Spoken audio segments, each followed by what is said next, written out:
didn't know that it'd be so hard yet for me to relax, finding my purpose.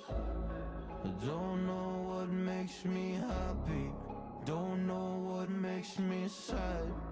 I sit around and ponder emotions in my head. I give up, no matter what I do, not enough.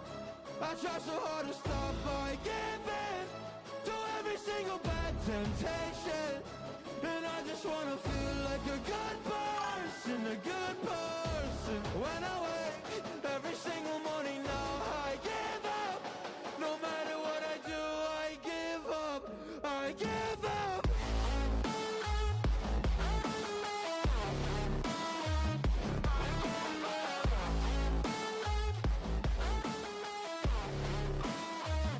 And I just wanna feel like a good person, a good person. When I wake every single morning now, I give up, I give up.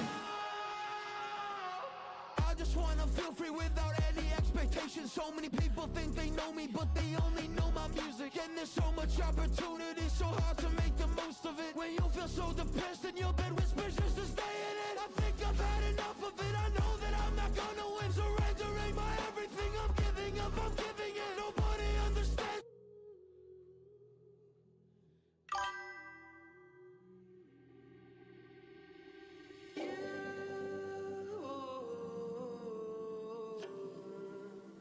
Still gotta hold on to you.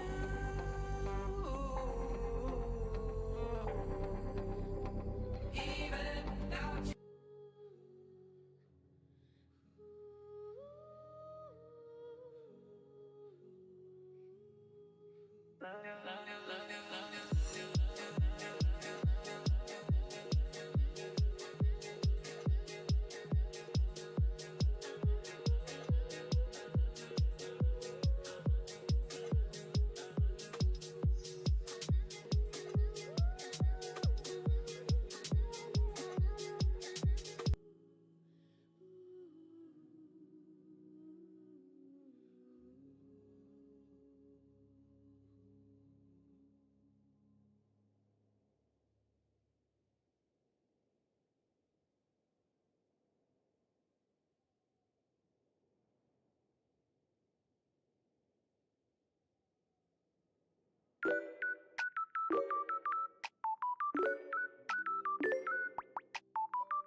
All things come.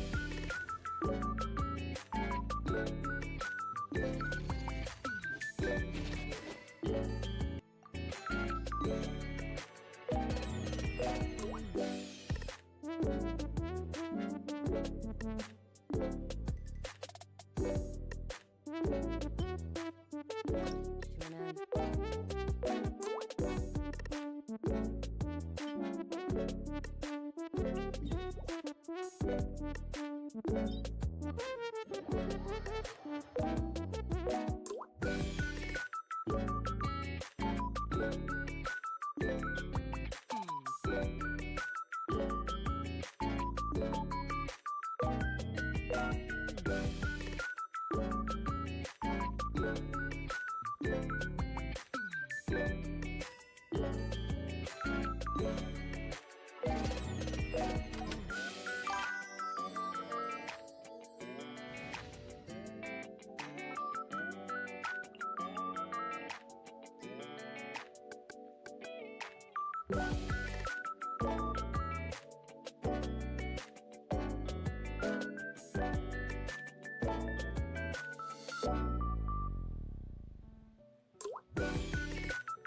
This is destiny.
Time to shine! Show no fear! Off to the freezer! Decided by destiny! Into the void!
Mine to wield.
What a wild and desolate sight.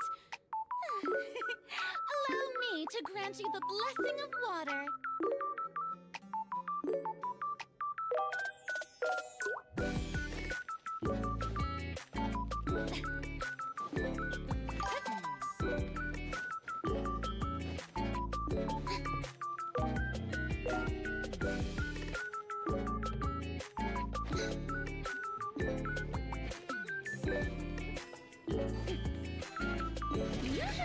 Time to shine!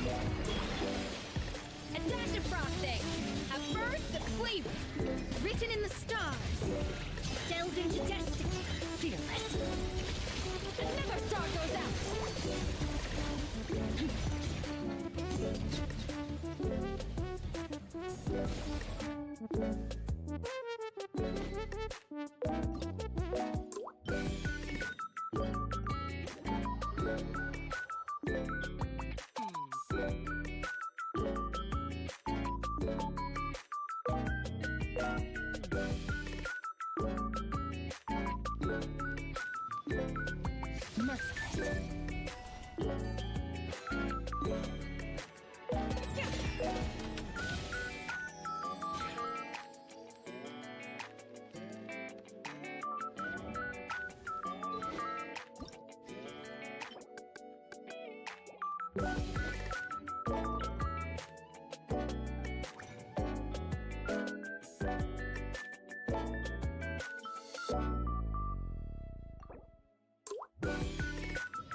Mine to wield. Wasn't expecting this.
Fearless. A dash of frosting.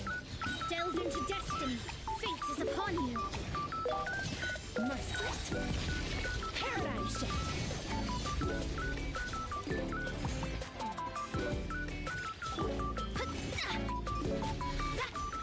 This was not foretold.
These garments echo the magnificent starry.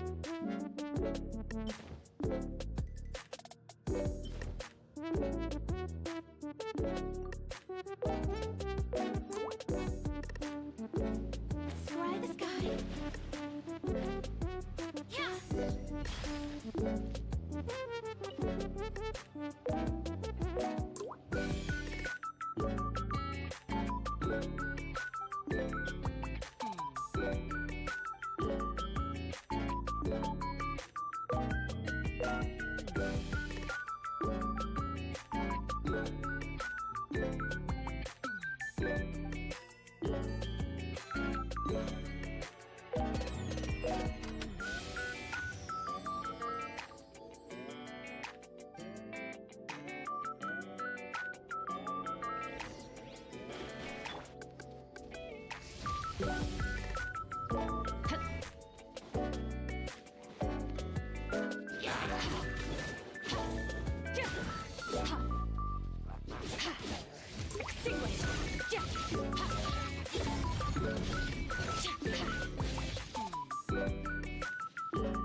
Merciless.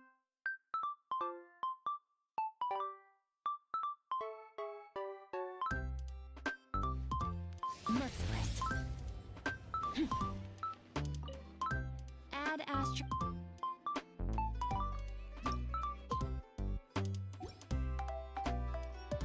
Add astro. Thank you for Add astro.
Merciless.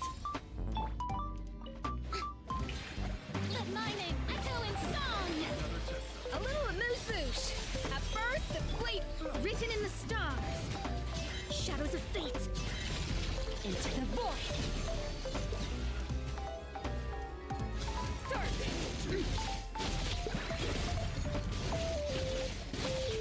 Ha!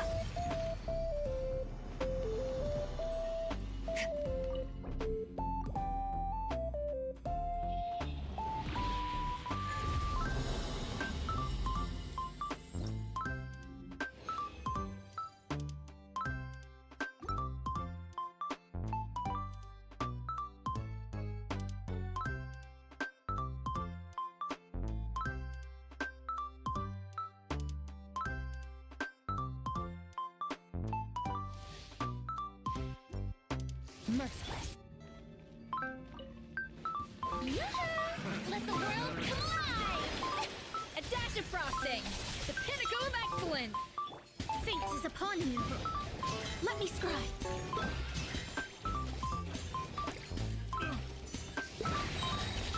Paradigm shift! Ha! Ha! Yeah! Extinguished!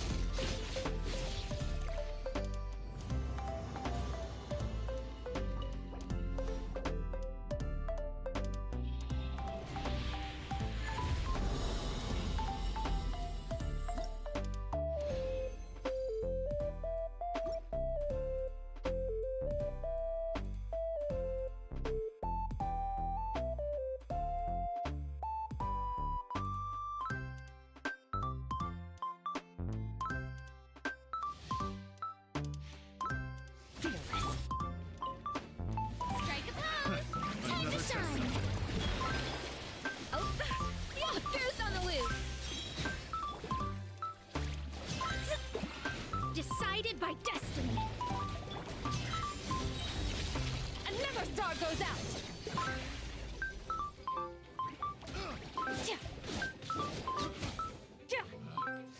Surge.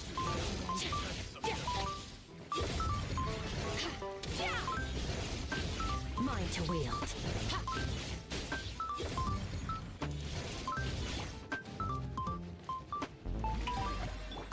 A dash of frosting. At first, the fleet delved into destiny, written in the stars.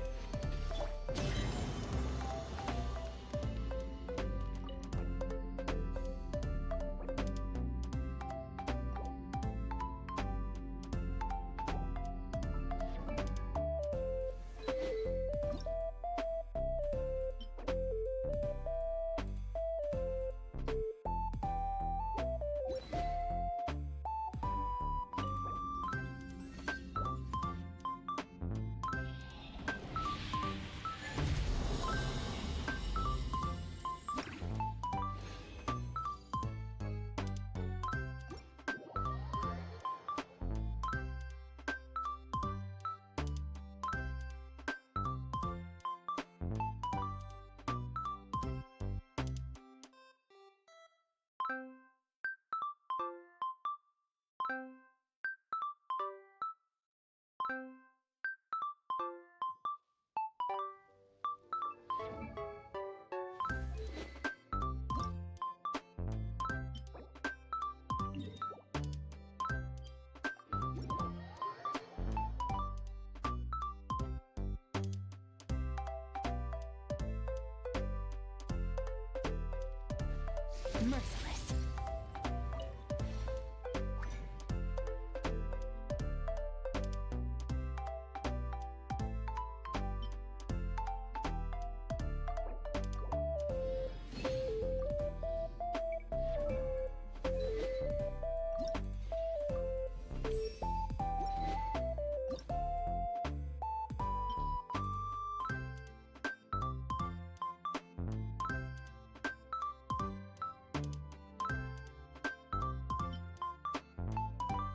Merciless.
improvement with this machine.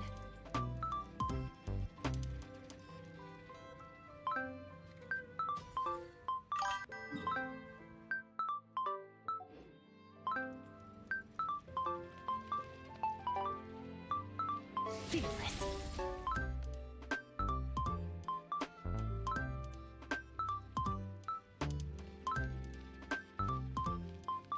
Merciless.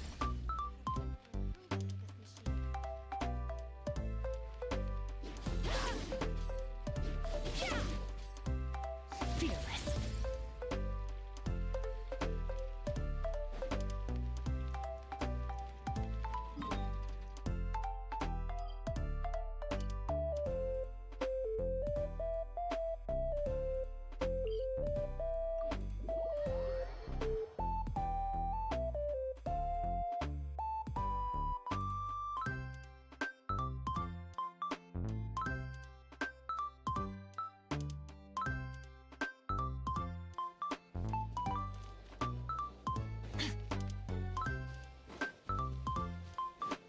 Merciless.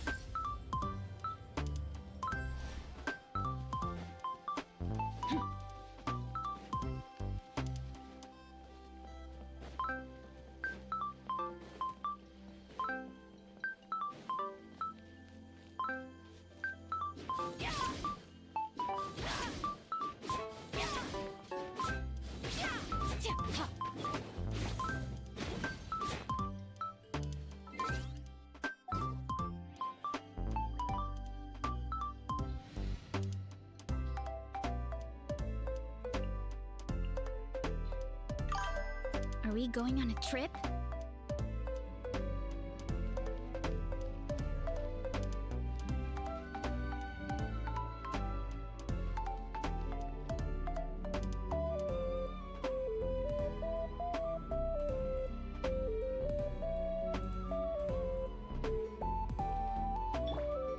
Running late again.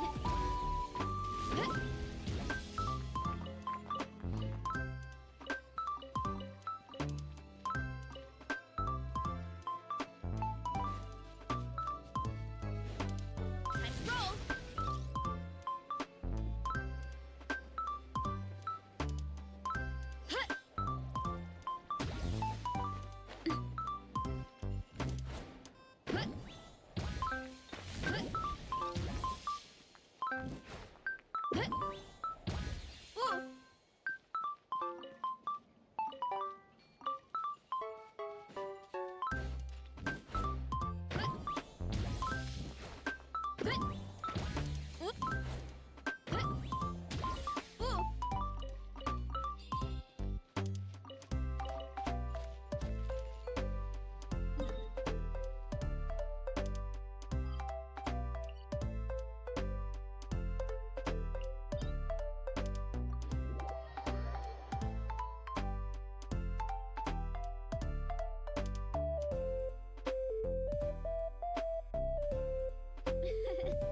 I bet the Fearless.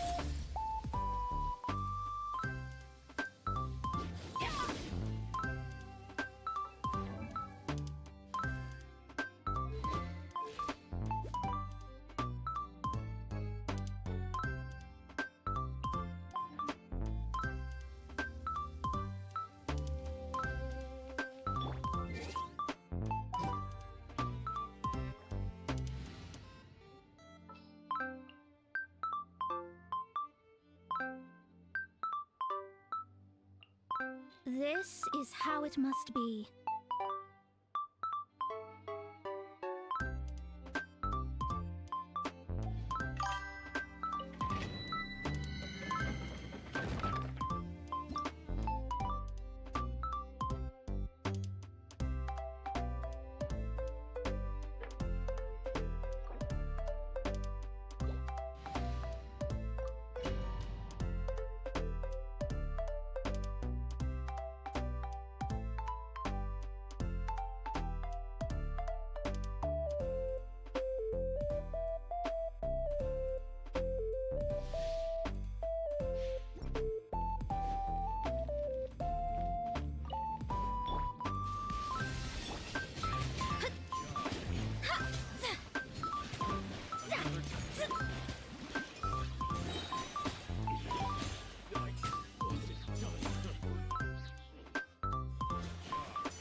Let the world collide!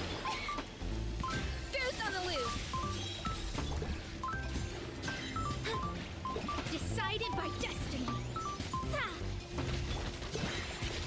Into the void!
Merciless.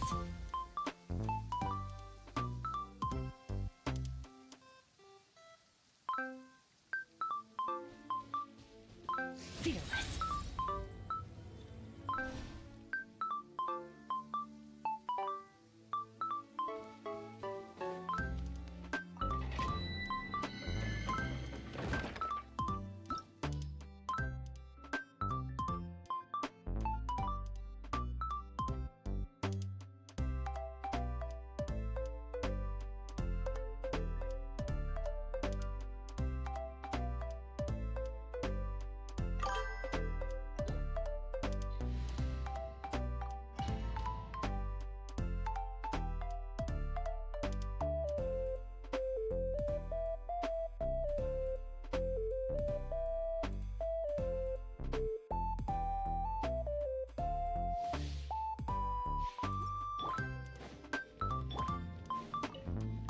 To the freezer!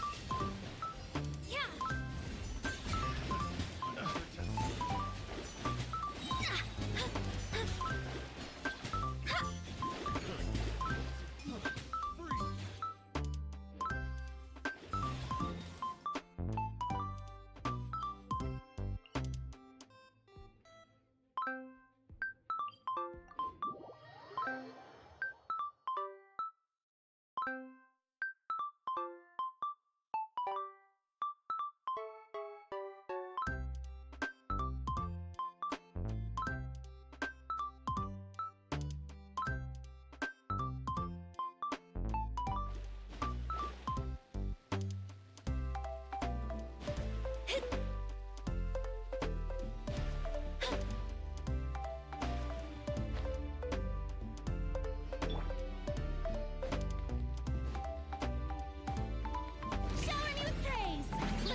Merciless.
Bon appetit!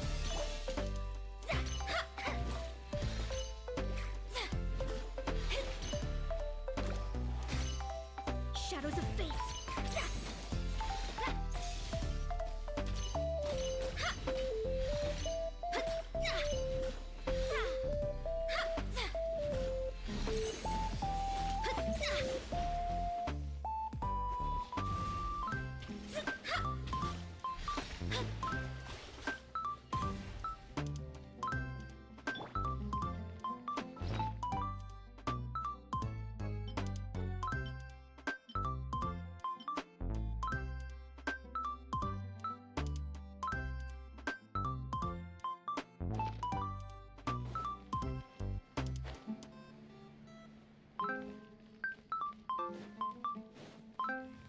Strike a pose! Let the world come alive! A dash of frosting! A burst of flavor! Decided by destiny! And never throw those out!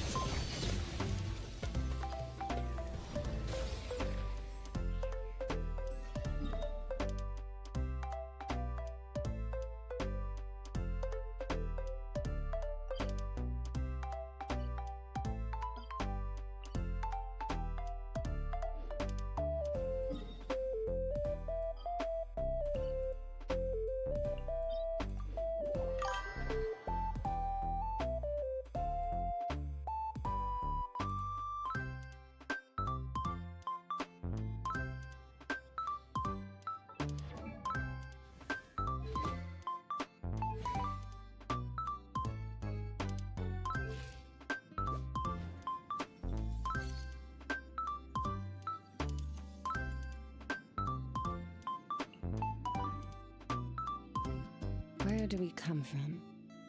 And where are we going?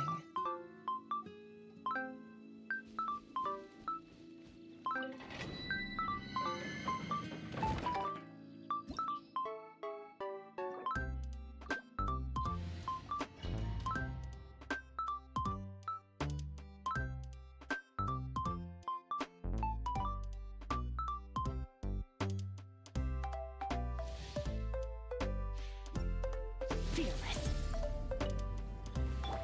A little amuse. Yeah.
gonna be epic.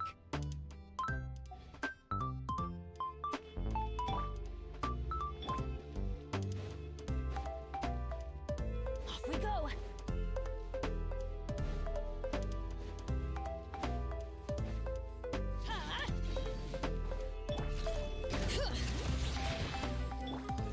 Adventure time. Off we go.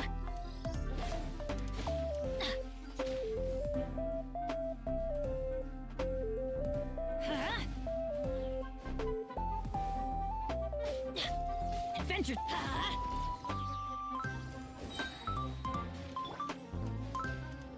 Bring it. Fearless.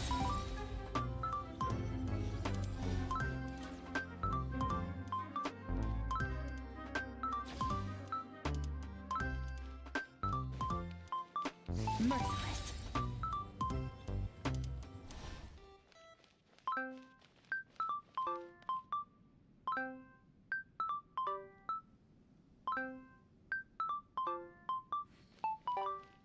Fearless.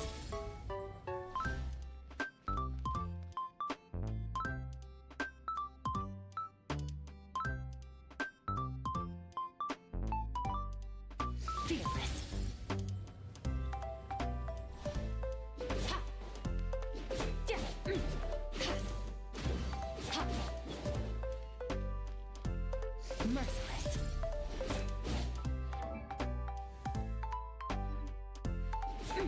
Yeah. Ha. Merciless.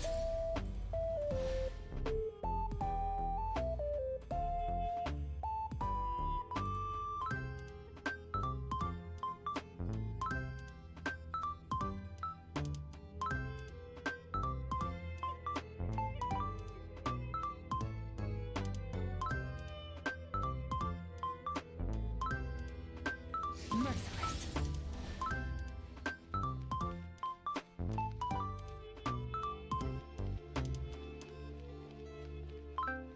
Merciless.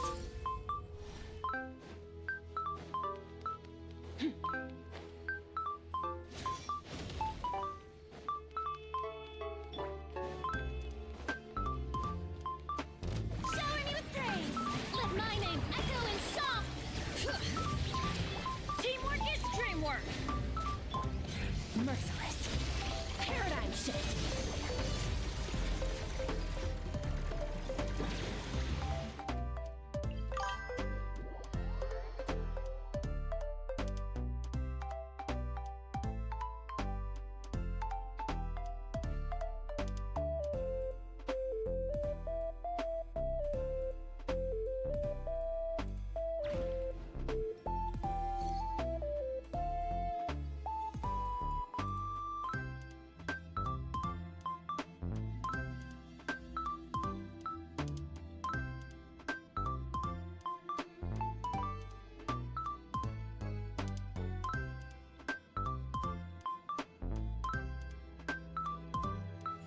Fearless.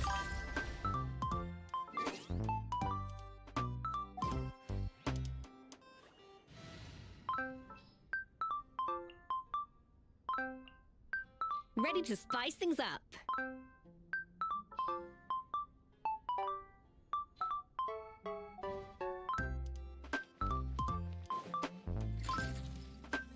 Merciless. Huh?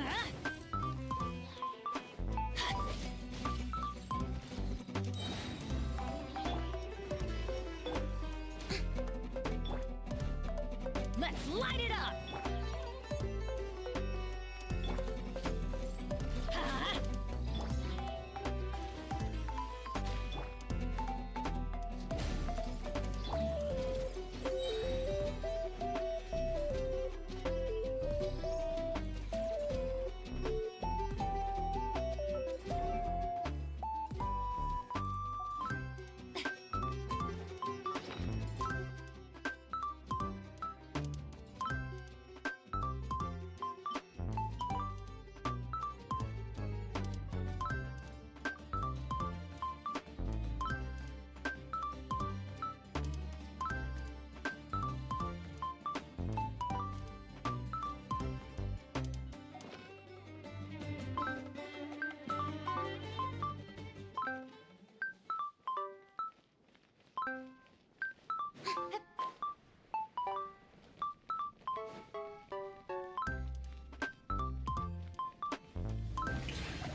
Collide!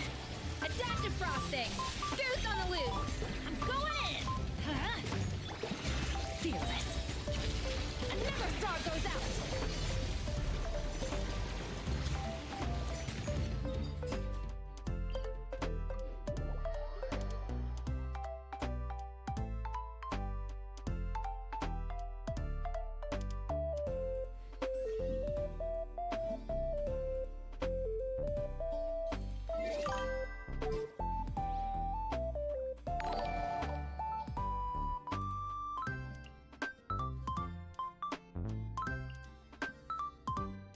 This is how it must be.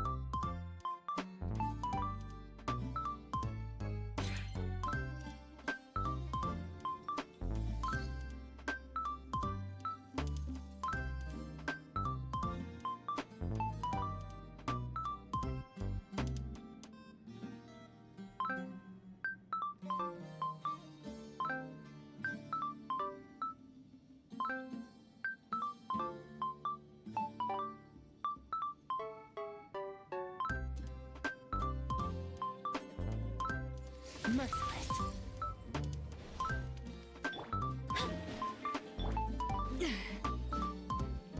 Off to the freezer. Yeah.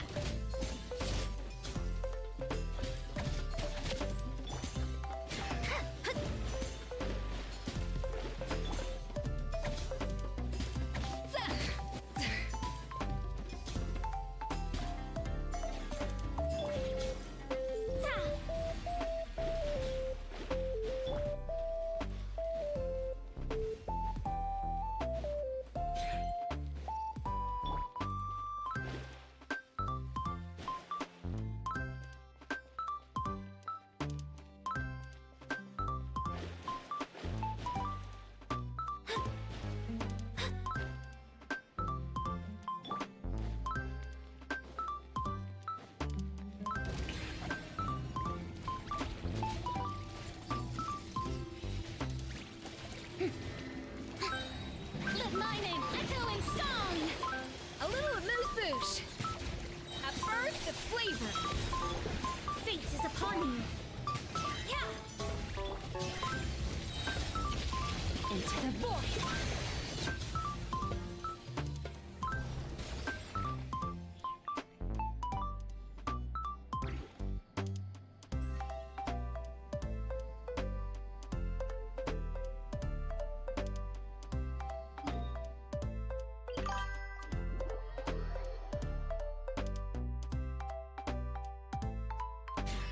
Fearless.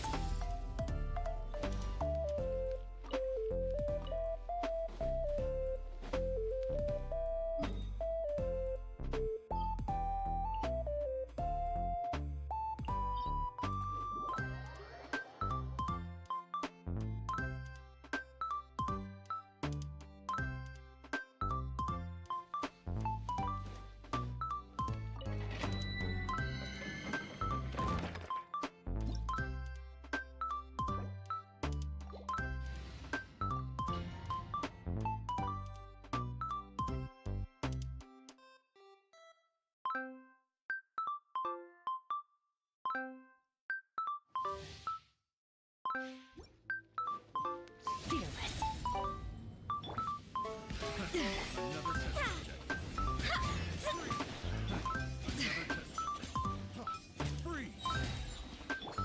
Merciless.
Strike and fire. Off to the freezer. Strike dead. Goose on the loose. Time to shine. Inferior. The eye sweeps the lands. A little amuse-bouche.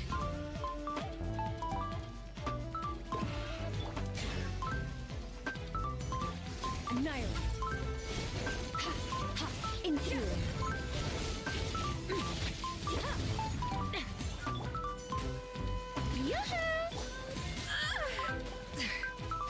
Lightning falls on the land of eternity. In over my head.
Strike a pose! Off to the freezer!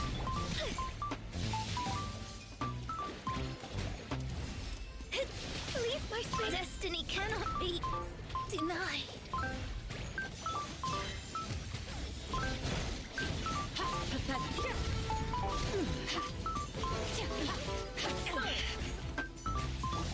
Illusions are but destruction. Let my name echo in song! Delved into destiny. Extinguished.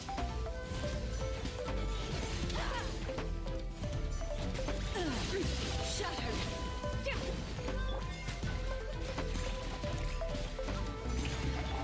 A dash of frosting. A burst of flavor. Shadows of fate. Without yearning, all returns to silence.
Annihilate.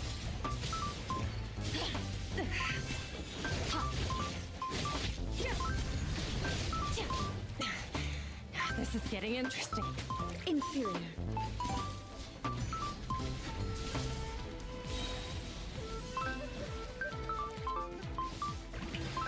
Let the world come alive! A dash of frosting! Evasion is futile. Inferior. Decided by destiny. The eye sweeps the lands. Another star goes out!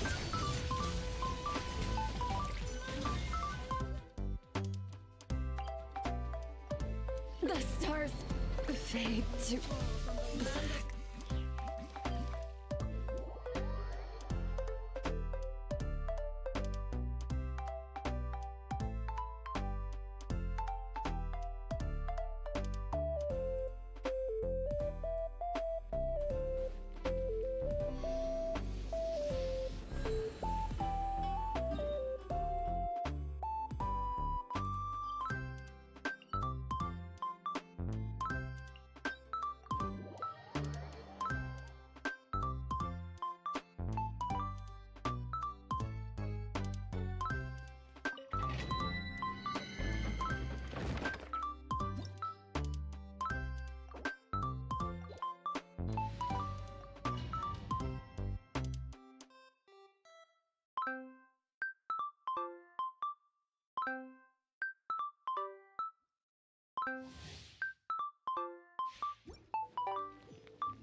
Delve into destiny. Fearless.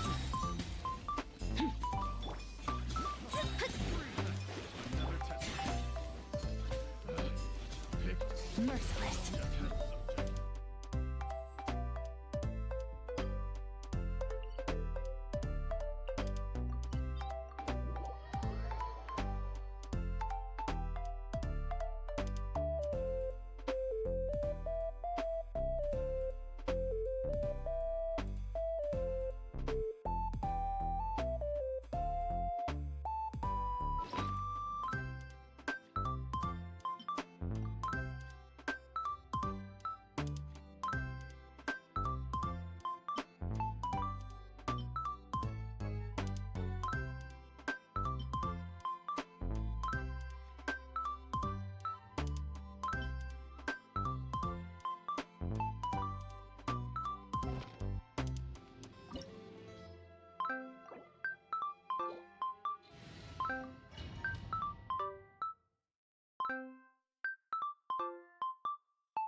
Strike a pose! Let my name echo in... Stop that! Off to the freezer! The pinnacle of excellence! Fate is upon you! Merciless! Absurd! Illusion of destruction!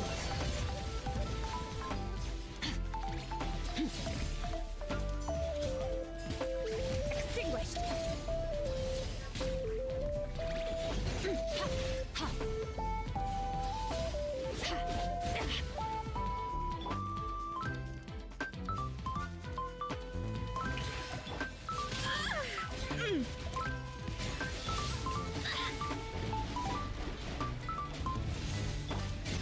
Fearless. Weak. Into the void. Absurd.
Thank you for coming on such short notice, Honorary Knight.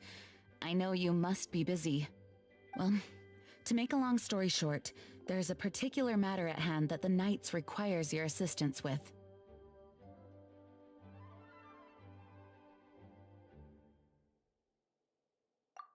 Yes, it has been one thing after another recently. Neither myself nor any of the Mondstadt garrison are able to catch a moment of peace. I have recently received multiple reports from the Knights of someone within the Lawrence clan having close dealings with the Fatui. The Fatui? Again? Oh, but who are the Lawrence clan? There was a dark period in Mondstadt's history when the aristocracy ruled over the city. The hard-won freedom that followed with the fall of Decorabian was lost once again as slavery spread throughout the land. The first Dandelion Knight, Vanessa, spearheaded the revolution that overthrew the old aristocratic system and established the Knights of Favonius, leading Mondstadt to become the city that you see today. The aristocrats that had oppressed the people of Mondstadt were none other than the Lawrence clan. Oh, Paimon gets it!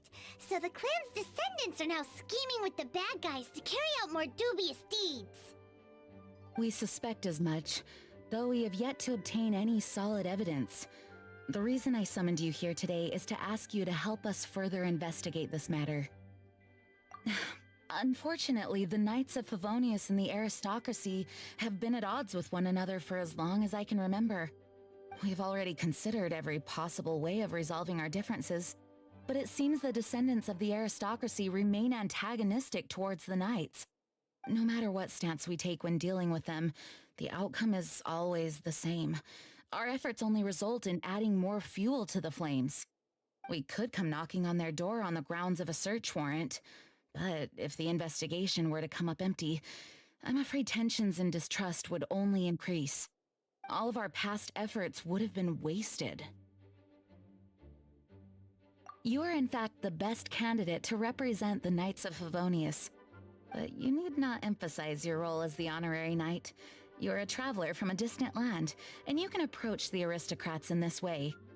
Once you come to friendly terms with the Lawrence clan, you should be in a good position to learn more of their possible connections with the Fatui. Whoa, leave it to Master Jean to come up with such a thorough plan! Perhaps such plans have become second nature after all the diplomatic issues I've dealt with. The name of the Lawrence clan member in question is Schubert. Lately, he can often be found strolling near the northern city walls. It is said that he is difficult to get along with due to his temperamental disposition, but if we approach him calmly, then things should go off without a hitch. Thanks again for your help. If you run into any snags along the way, I'll do anything in my power to support you.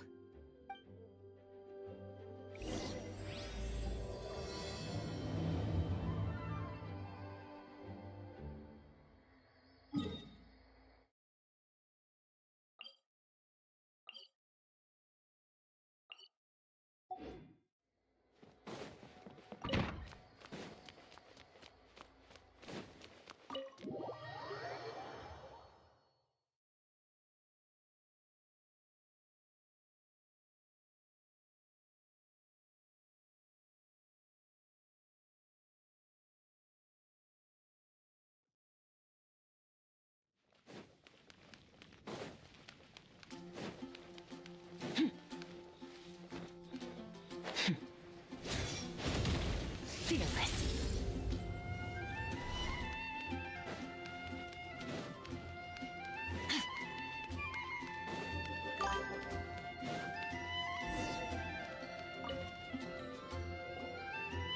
Huh? Who are you? Hello, we're here to... Hello? Did I hear you correctly? Hello? Huh. And I suppose you think that you can simply strut up here and greet me in such an ignoble and vulgar manner? Given that I don't recognize you, I can only assume that you are a traveler of some variety. I'll have you know that you are speaking with the Schubert Lawrence, a blood descendant of the magnanimous nobility. if you wish to address me, you'd best consider your words more carefully. Such nonchalant manners are inadmissible and will never do. Now, if you're somehow capable of understanding anything I've said, then you will get down on your knees, apologize for your negligent actions, and give me a proper introduction. That is the appropriate etiquette. That's etiquette? Paimon's never heard of something so complicated before. In former times, when people knew their place and respected traditions, such conduct was only basic courtesy when greeting a nobleman. And neglecting your manners would result in a swift whipping. But look at the world now. Rules have been thrown to the wayside and manners forgotten. I cannot bear to see such degradation. What did you say? You dare question the dignity of the nobility? I'll have you know that though the Lawrence clan is in decline, myself and others of noble blood are looking for a chance to restore our rightful honor. Just look around. The people are unruly and undisciplined. I, however, strive to retain the elegance and etiquette of the nobility. After all, we are of a completely different breed by birth. Save your words. I find your manners and bearing repulsive. I have nothing to discuss with the likes of you. Besides, I am in no way obligated to instruct commoners on basic courtesies. Now I have more pressing matters to attend to. I'll take my leave. So this is what Master G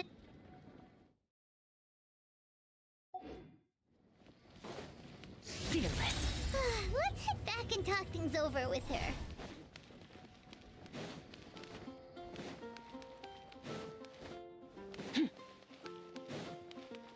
Merciless.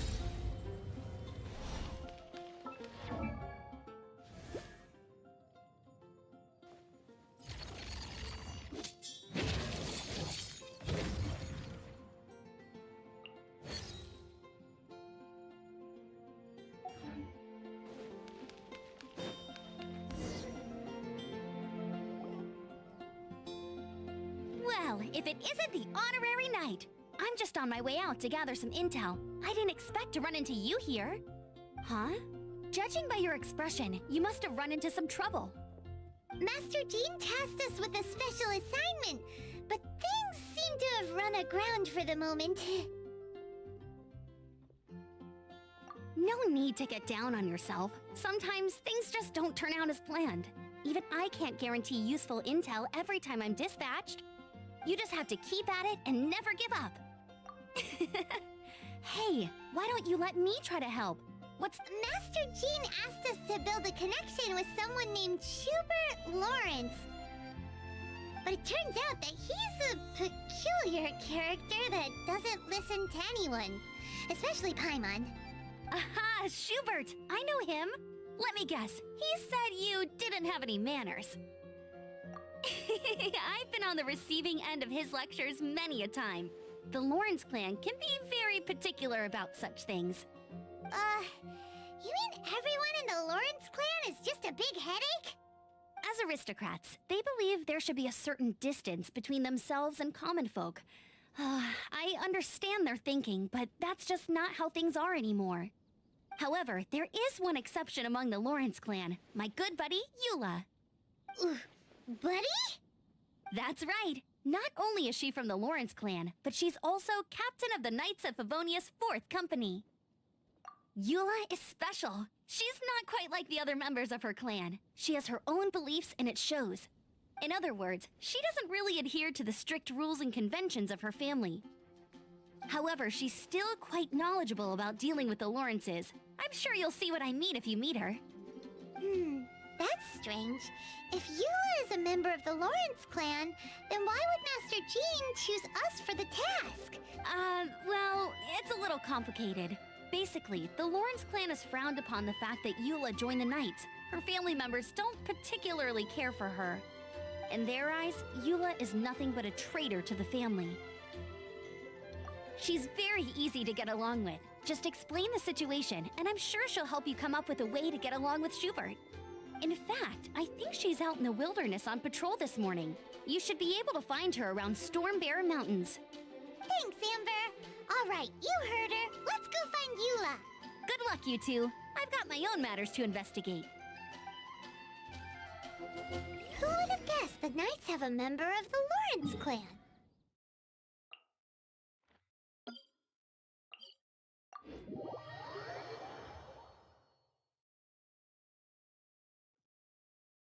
Well, if you want to learn about the conduct of the Lawrence clan, who better to ask than one of their own family members?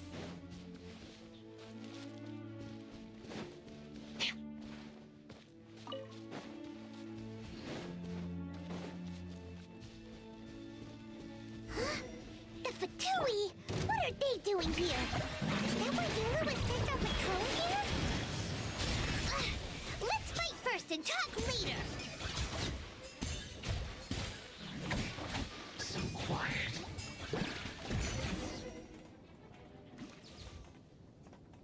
Huh.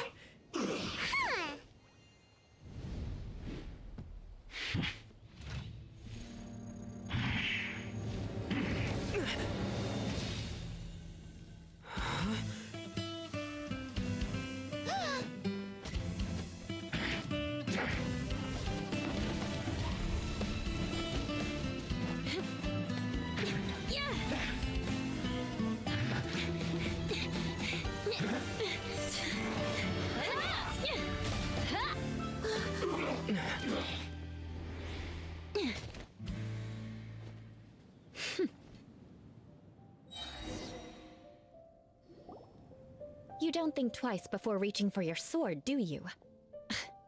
Do you have any idea how long I've been tracking these targets? And now you get to stake a claim. You think you're stronger because you got to them first?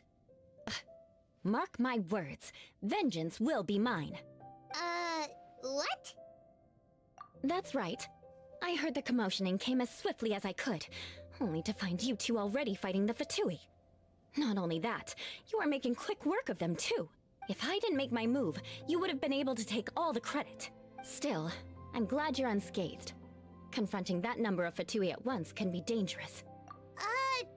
Sorry, Paimon doesn't understand what you mean, but thanks for your concern. Concern?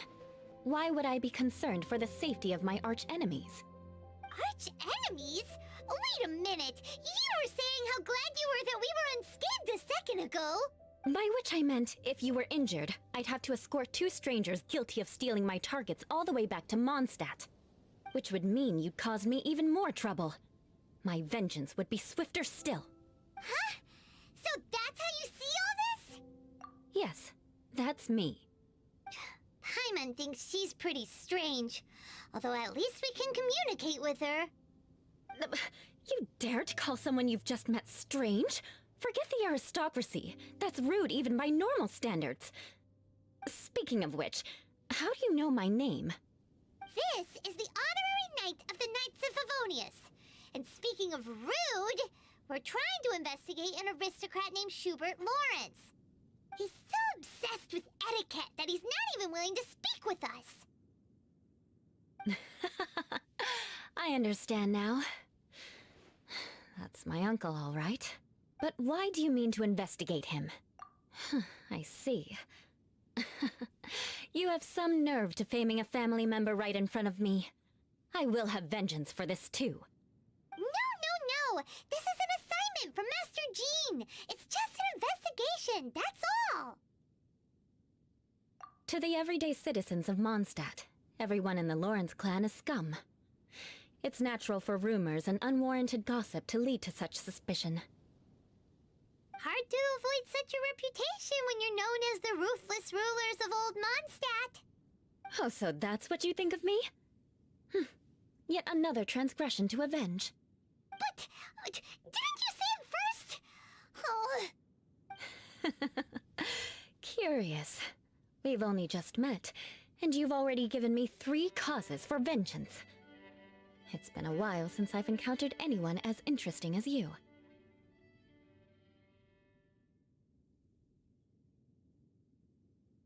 I assume you need me to teach you the conduct of the Lawrence clan. Only then will you finally be able to communicate with my uncle, correct? That's right. Amber told us to come and talk to you. Well then, let's begin your training immediately. It'll be easier to train when we're back in Mondstadt. We can put that aside for now.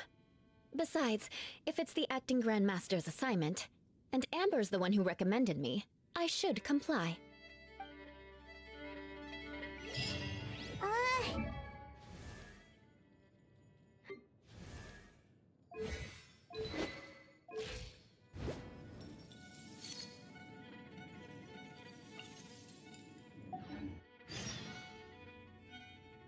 Still, Paimon has met bigger weirdos before. Merciless.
Ah, you finally arrived. There's no time to spare, so we'll begin with our first lesson. Wait, hold on. There's something we need to clear up first. Otherwise it'll keep bugging us.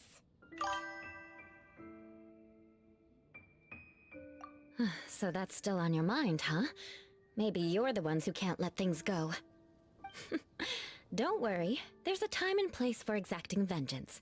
Besides, I'm not in the mood for any right now. Best save it for later. You need to be in the right mood for vengeance. I already have a long list of vengeance to exact. Even if I wanted to begin now, I'd have to start in the right order. Who knows how long it will be before I get to you? Well, if you have so much to take care of, wouldn't it just be easier to give us a clean slate? Absolutely not. Stealing my targets, calling me a ruthless ruler, and suspecting my uncle. All worthy of vengeance in my eyes. But you needn't worry, at least not whilst we're investigating this matter. I'm sure you're familiar with the phrase, a man of moral integrity fears no slanderous attack. If Uncle Schubert didn't commit any wrongdoing, then any such investigation will prove fruitless. But if he did commit a wrongful act, then he should bear the full punishment. I'm sure you understand. Good. Now, there are two key points that aristocrats attach great importance to: your manner of speech and your bearing. Let's begin with your manner of speech. Aristocrats have a very unique way of carrying conversation, even with mundane daily topics. Oh, Paimon's already learned some unique conversation. Mark my words, vengeance will be mine! Not even close. And besides, it sounds strange. Hey! Paimon learned it from you! And didn't you say not to call others strange? It seems you don't respect the rules of your own clan. No, I've no need to trouble myself with such frivolous formalities. Here, allow me to demonstrate. For example, when greeting a friend, you could say, "As the morning dew greets the coming dawn, so do I greet you, my dear friend." As the morning dew does what now? However, such a phrase may only be used during the morning hours. Also, the party with whom you're speaking must be of approximately the same status as ye. Morning dew is not uncommon, so it expresses that friendship should not be measured by value, yet also suggests that friendship between aristocrats is pure like water. Oh, no. You must be prudent with your words. Calling someone a good friend could easily offend them. But didn't you just say my dear friend in your example? Paimon's confused. Yes, I did. But you must know in the Lawrence family, dear friend is a set phrase that can only be used towards certain friends with whom one is acquainted, but not particularly close. It sounds much more pleasant to call an acquaintance a dear friend. So, another thing to remember. Aristocrats are concerned with face and being polite. However, if you were to use dear friend to address an intimate friend, the recipient would think that you were deliberately trying to estrange them.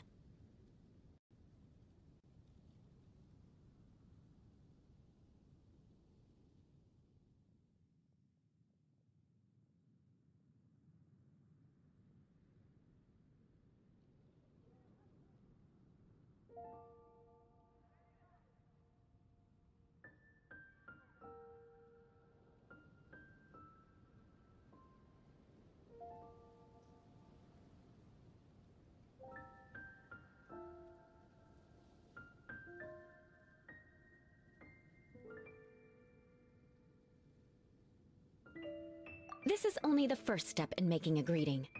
After addressing one another, you then exchange courtesies. Wait! This is all too abstract. Perhaps it would be better if you gave some real-life demonstrations.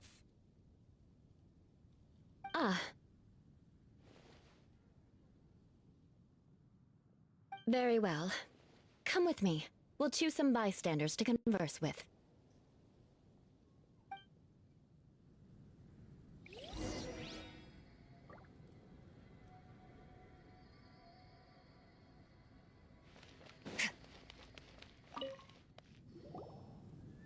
Oh, you're Eula of the Lawrence clan, right? This can't be good. You there, lowly laborer. You stand in the presence of a member of the illustrious Lawrence clan. I have words for you. Please acknowledge the glory bestowed upon thee by the nobility... what comes next? Oh, right. By solemnly kneeling to the ground with utmost sincerity. Huh? I can't make heads or tails of anything you're saying. Hold on. What did they always teach me? Whenever a dispute arises, protection of your family's prestige and dignity always takes precedence. Got it. As a lowly commoner, you shall maintain absolute reverence when speaking with those under which you so graciously toil. How dare you speak in such a manner? Is everyone from the Lawrence clan so strange? The days of the Lawrence clan's tyranny have long passed. I don't care what you're trying to do, just beat it.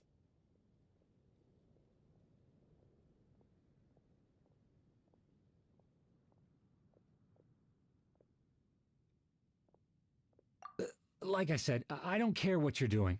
I have nothing to say to any member of the Lawrence clan. And here's a word of advice. I wouldn't be caught dead walking too closely with any one of their like in Mondstadt. If that's all, I'll be going. I'm afraid I won't be able to control myself if we talk any longer.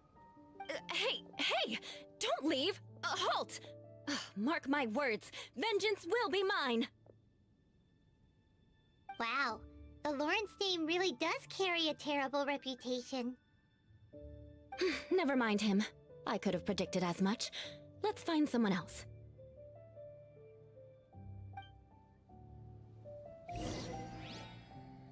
Fearless.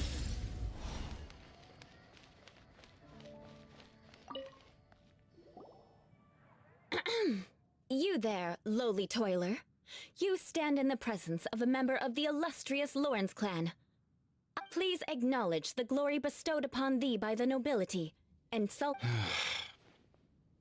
Huh? Why don't you respond? According to the custom, I must wait until you kneel completely before I can say the next words. Right. I mustn't look at you too long, or I'll be drawing more attention to our difference in status.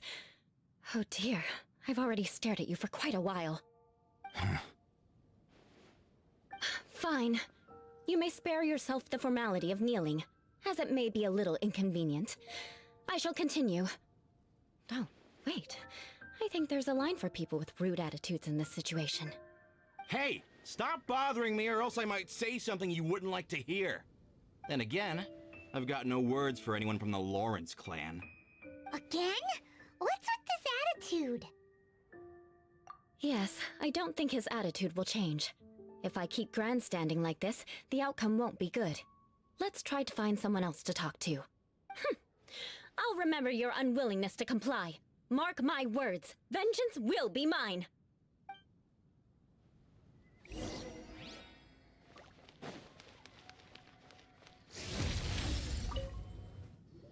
You there, lowly worker.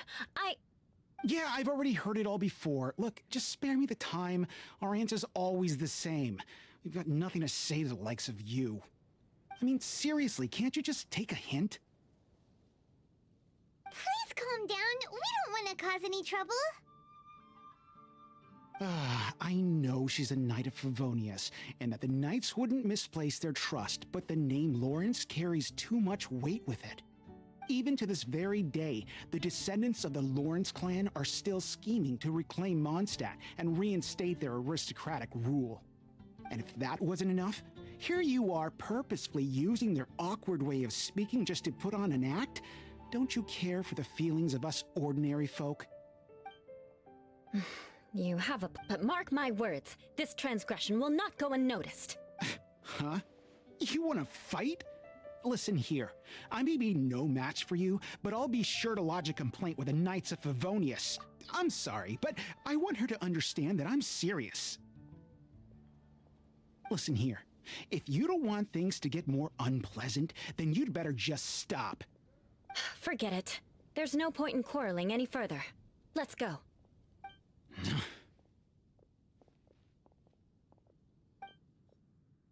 It's all right. This happens quite often. Let's find someone else to talk to. Paimon thinks we've seen enough now. Let's just stop. Actually, Paimon thinks we should apologize for asking you to demonstrate for us. We had no idea the feelings between the Lawrence clan and the people of Mondstadt were so bitter. What can we do? The Lawrence name is already a dirty word among every household in Mondstadt. Even 3-year-olds know the story. I see this kind of attitude all the time. Don't worry. What with me being a Knight of Favonius, they're usually willing to speak a few words with me. Perhaps my aristocratic manner of speech provoked them today. Believe me, it's not a big issue. So this is the way things are normally for you? There's no need for them to direct their anger at you personally. That's the way things are. Perhaps it's just fate for those who have made mistakes. Accepting punishment is only fair, right? But when your family has committed atrocities, I'm afraid there's no easy path to reconciliation. As memories are carried in the city breeze, the faults of such grievances are passed from one generation to the next. It is now my turn to bear this burden. At least I have a means of living a relatively normal life compared to the elders of my family. I have nothing. Yeah! Why were you so willing to try and demonstrate for us? Oh, that reminds me. That last person will not escape my vengeance either. Let's leave it at that. Just think of it as something I like to do. But unfortunately, you probably didn't learn much from those conversations. It seems we have no other choice but to find more people to talk to. No need! Besides, the Traveler's pretty sharp, and nothing gets in our way on an adventure. Paimon thinks we got the gist of it now. Right? Right? We'll just have to roll with it for now. Let's just keep Eula from getting anyone else riled up. Well then, I'm glad you learned something. You're already halfway toward mastering aristocratic conduct. A proper manner of speech is more aesthetic than anything else. But we must also practice your bearing. I have a very effective way of training for this. Come with me to Dragonspine.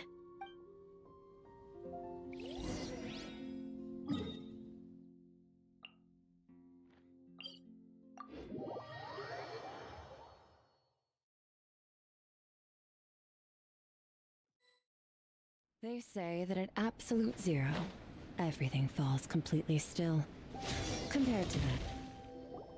It's so cold. Does aristocrat training really need to be done here? If you wish to truly achieve the dignified conduct of an aristocrat, you must learn to remain composed and elegant even amidst harsh conditions. For example, you can see that part of the path up ahead is quite difficult to traverse. But a well-trained aristocrat would not only effortlessly proceed forward, but do so without a stain on their garment and their elegance fully intact. Paimon thinks we've left the realm of aristocrats and entered the realm of adventuring. Compared to what we've already seen, this should be a piece of cake. Uh-huh. This is where you can finally apply some of your adventuring knowledge. You look pretty confident this time. All right, let's get started. Remember, you must be graceful and elegant. Don't get knocked or launched into the air. That would be most unsightly.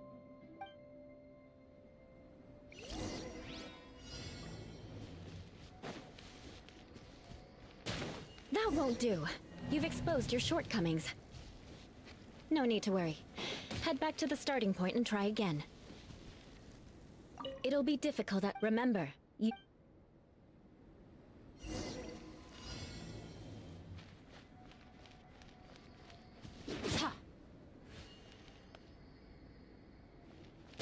That won't do.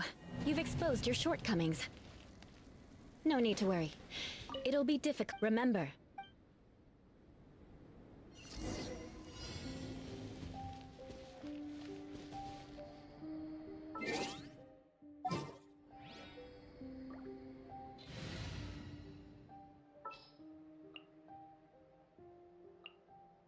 Armed and ready. Stop right there.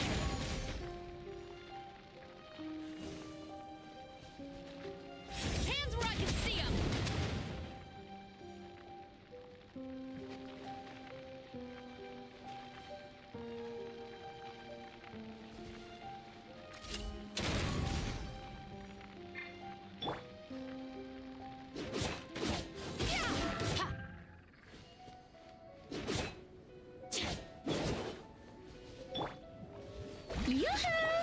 A little amused, that won't do. You've exposed your shortcomings. No need to worry. Head back to the starting point and try again. Drop your weapons. It'll be difficult at first. Remember, you...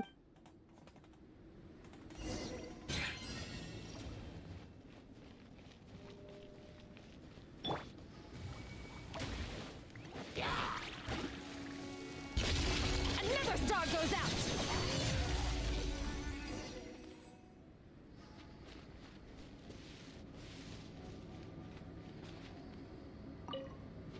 merciless. Final warning.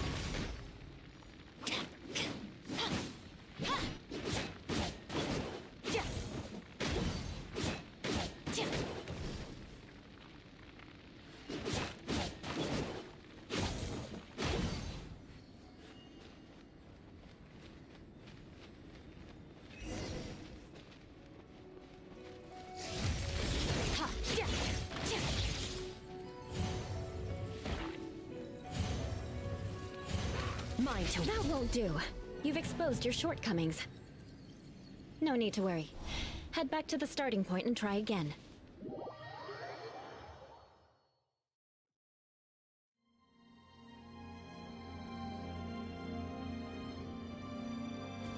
It'll be difficult, remember.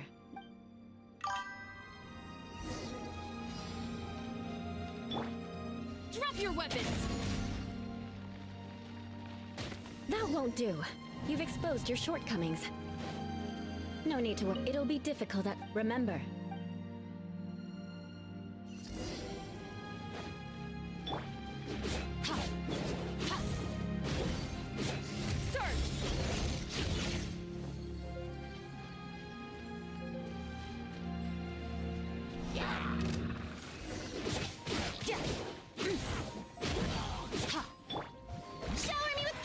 That won't do.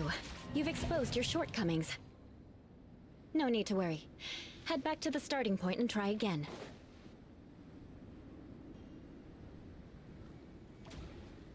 It'll be difficult, remember.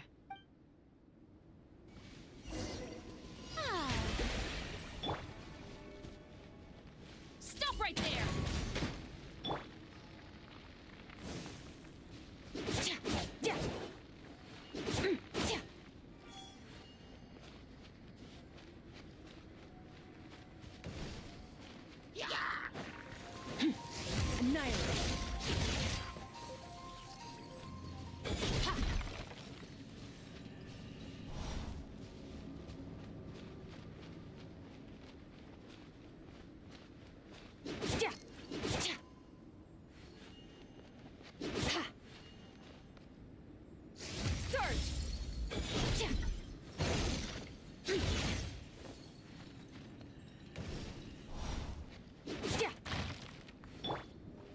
your weapons!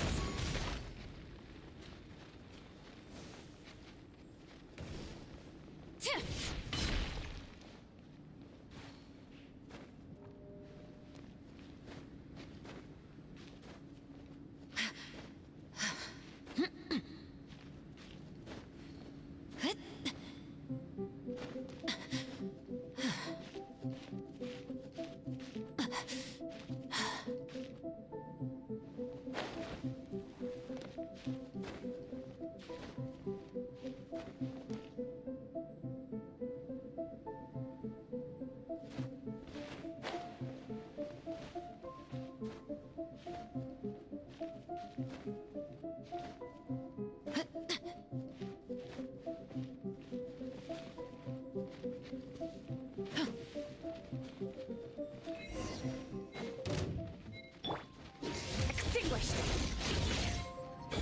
Ha, ha. That won't do. You've exposed your shortcomings. No need to worry. Head back to the starting point.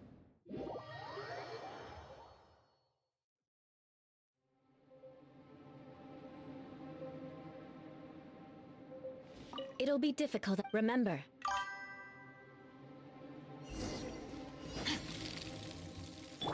Final warning! Annihilate.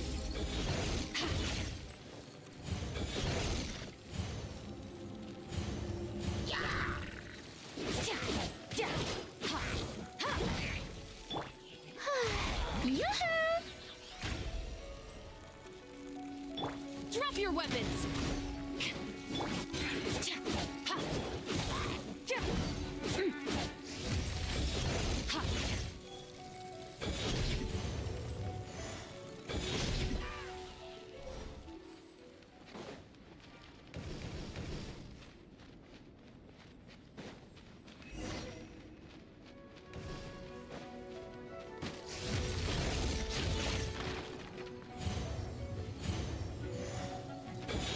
That won't do. You've exposed your shortcomings. No need to worry. Head back to the starting point and try again.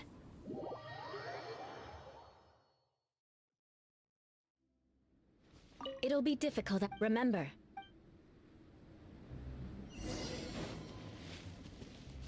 Final warning! Surge! Ha!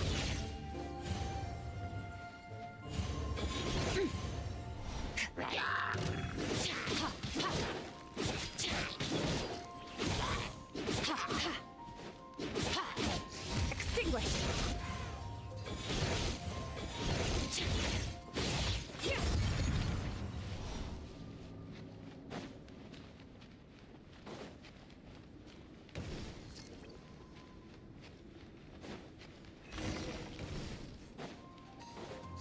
Annihilate!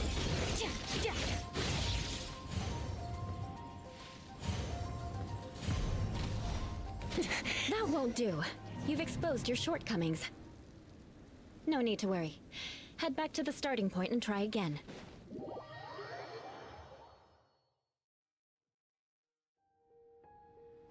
It'll be difficult at remember. Drop your weapons! That won't do. You've exposed your shortcomings. No need to worry.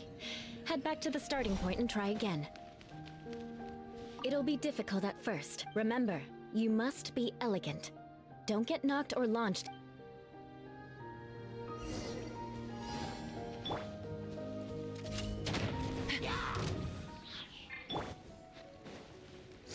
Surge!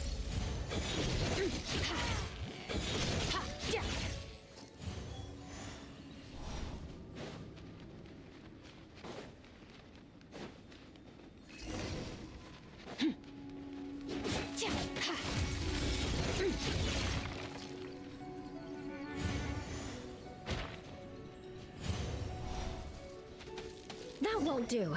You've exposed your shortcomings. No need to worry.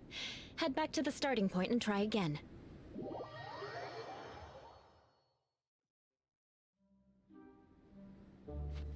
It'll be difficult at... Remember, you... Final warning! That won't do. You've exposed your shortcomings. No need to worry. Head back to the starting point and try again. It'll be difficult, remember.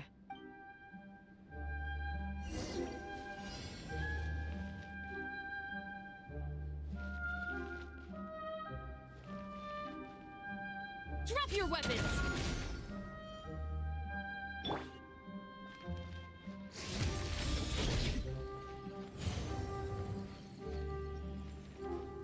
Mine to wield.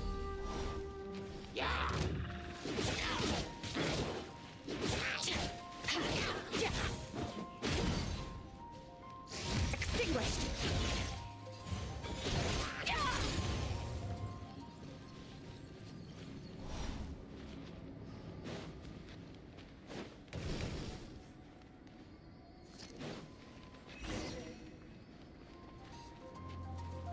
Annihilate!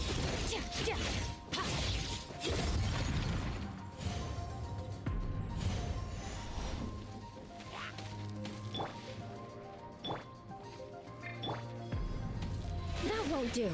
You've exposed your shortcomings. No need to worry. Head back to the starting point and try again.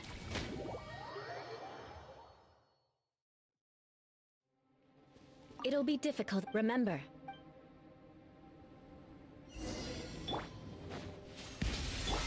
Stop right there!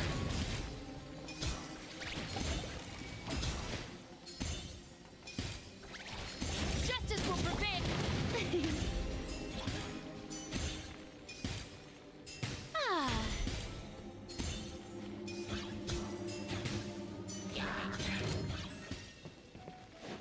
Strike a pose! Let my name echo in song!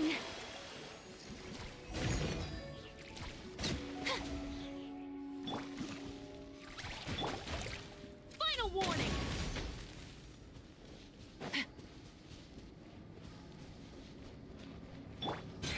The pinnacle of excellence!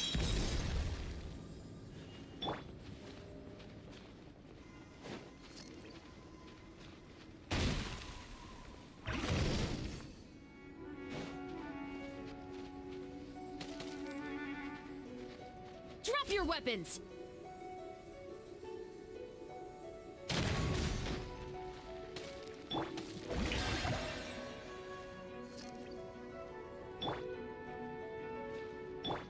A dash of frosting! Ha! Ha!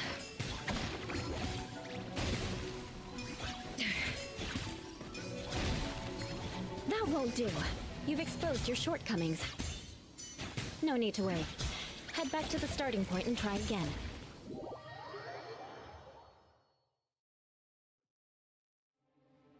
It'll be difficult at first. Remember.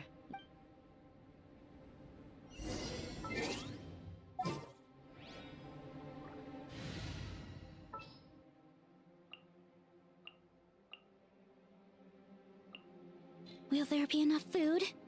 If not...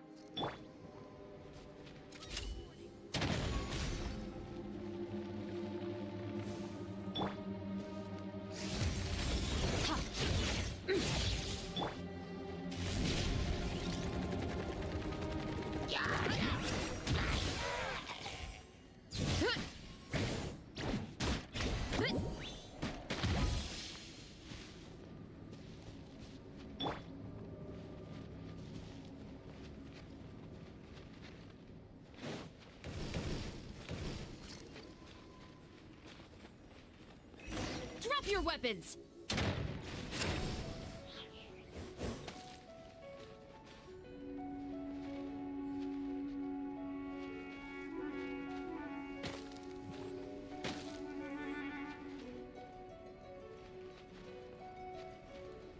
Stop right there!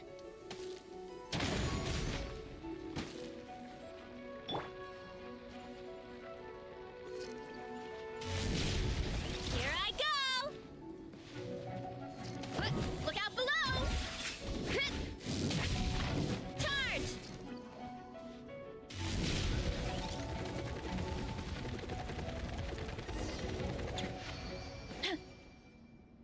Not bad. A lot better than I... The scenario was there's a ley line. True elegance is the ability to calmly yet swiftly make decisions in the heat of battle. My family set only the highest expectations for me, even as a child. Let's proceed, shall we?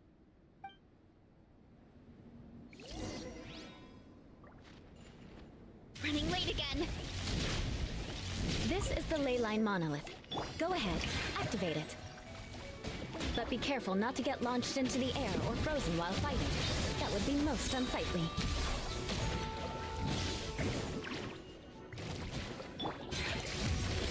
Power.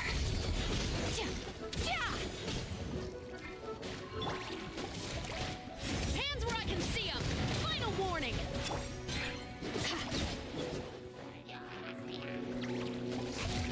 You failed this time. What a shame. But not to worry. It's just training after all. Let's try again. Charge!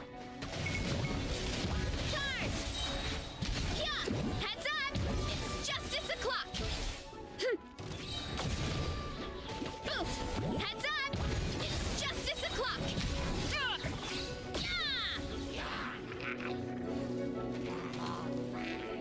Hurry up, Brassa! Charge!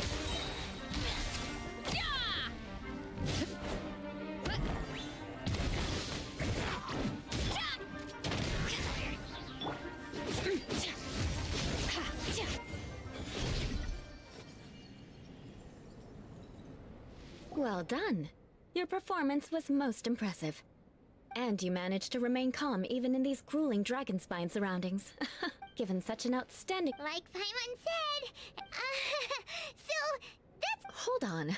I was commending the Traveler's performance. What? Yes, of course. Did you even listen to anything I was trying to teach? Yeah, that's it. It's too cold here. Besides, Paimon was paying attention to the Traveler. Whatever the reason, not heeding my instructions. A cause for vengeance, perhaps. Now, drink this.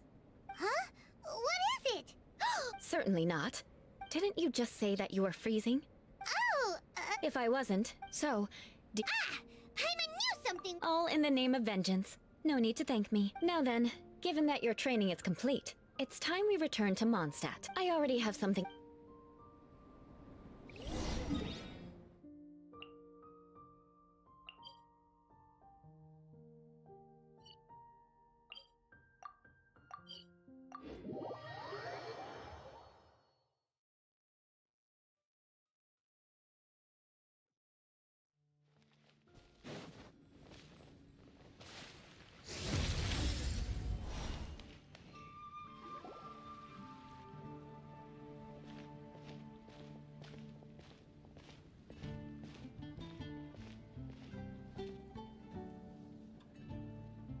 Oh, hey, Eula. I see you've met the honorary knight. We meet again, Amber! Seems we're just bound to run into you these days. Well, I just got back and was thinking about grabbing a bite at Good Hunter. But now that you're here, why don't we all eat together? Very well. It's been some time since we've last shared a meal together. Come, take a seat. We can discuss my uncle's gift while we eat.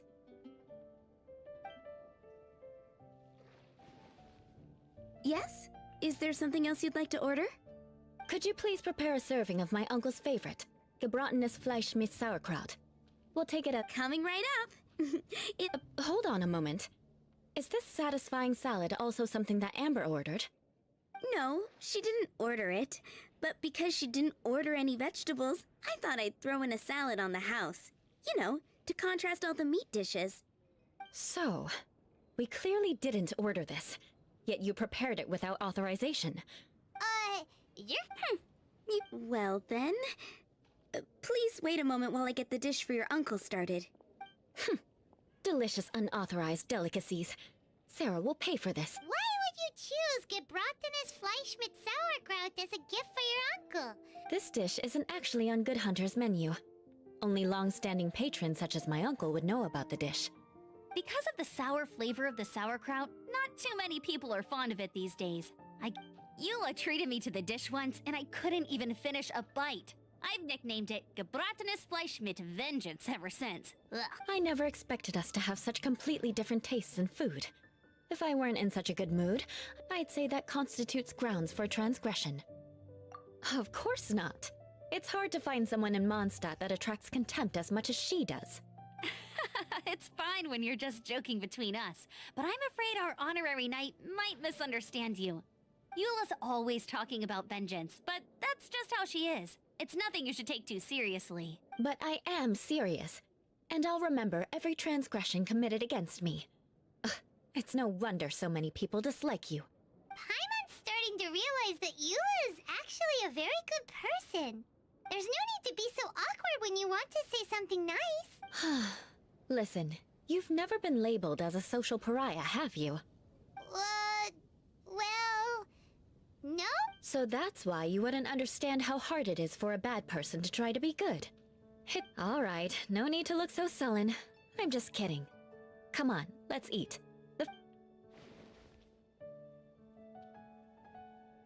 Oh, No need. Don't underestimate. All right. I'm afraid that when... yes. Please do remember to pick up the dish from Sarah. I still have more recon to do in the wilderness. Well, until next time. Let's meet again. What an interesting bunch you are.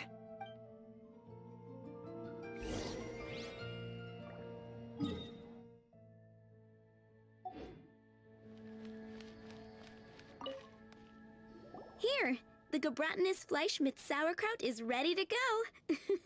Be sure to eat it while it's hot, otherwise the flavor will be spoiled.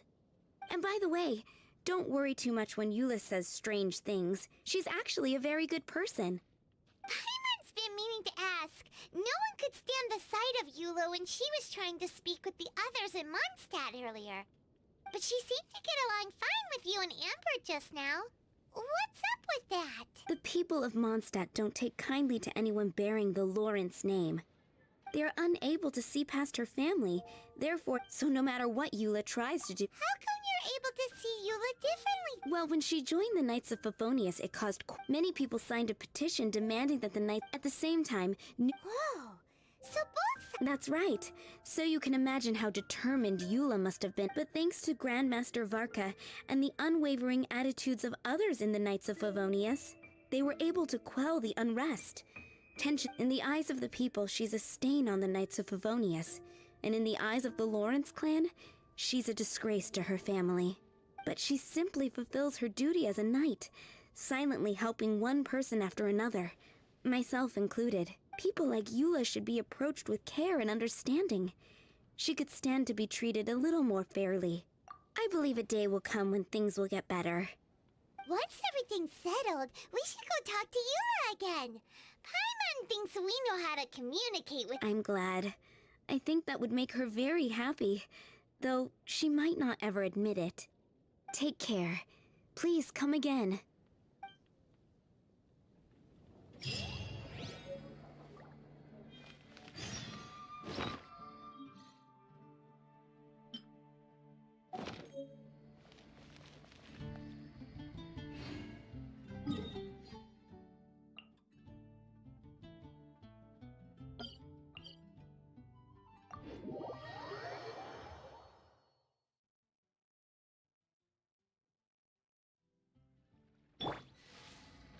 Time to roll!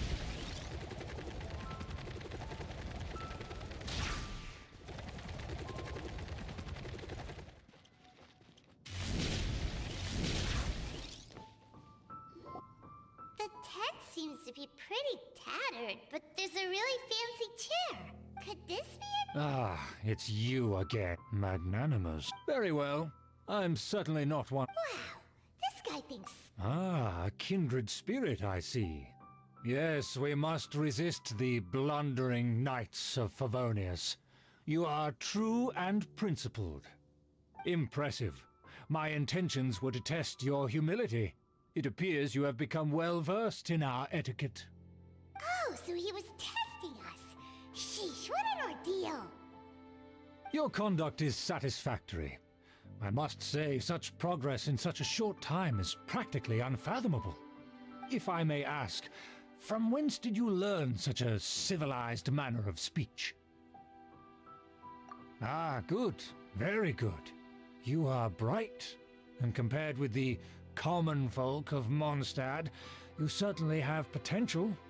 If you were of aristocratic blood, your prospects would be promising indeed. By the way, we brought a gift. Ahem. Paimon means we would like to present you with a small token of our goodwill. Huh? Could this be? Gebrat, it's evident that your sentiment is genuine. As a young person nowadays, only with no small effort could you achieve such a dish. It's been so long since I dug into a big, tasty... I beg your pardon. What I mean to say is, since it's nearly mealtime, I shall partake.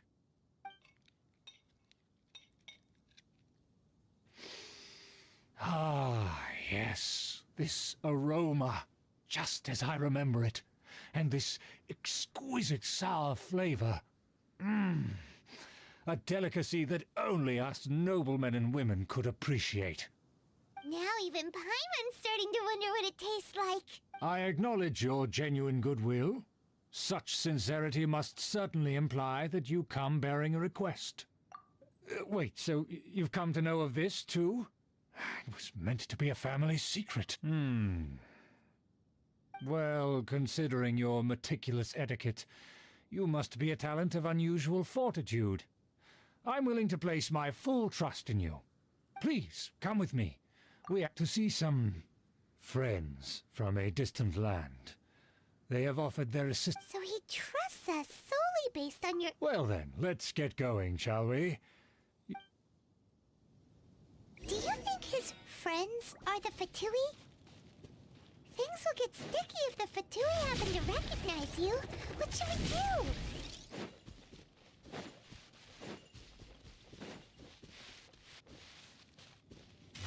Here I go!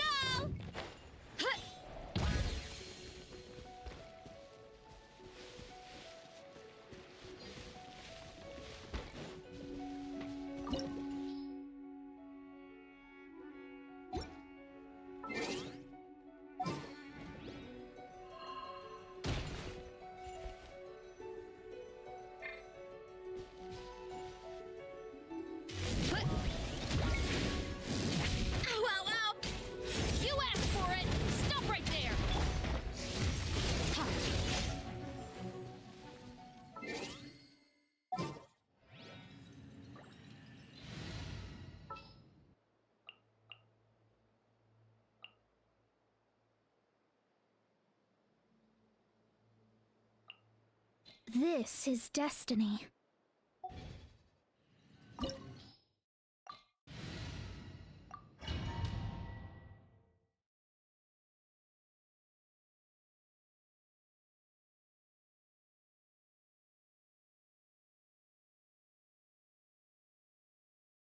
Huh? Why have you put on a mask all of a sudden?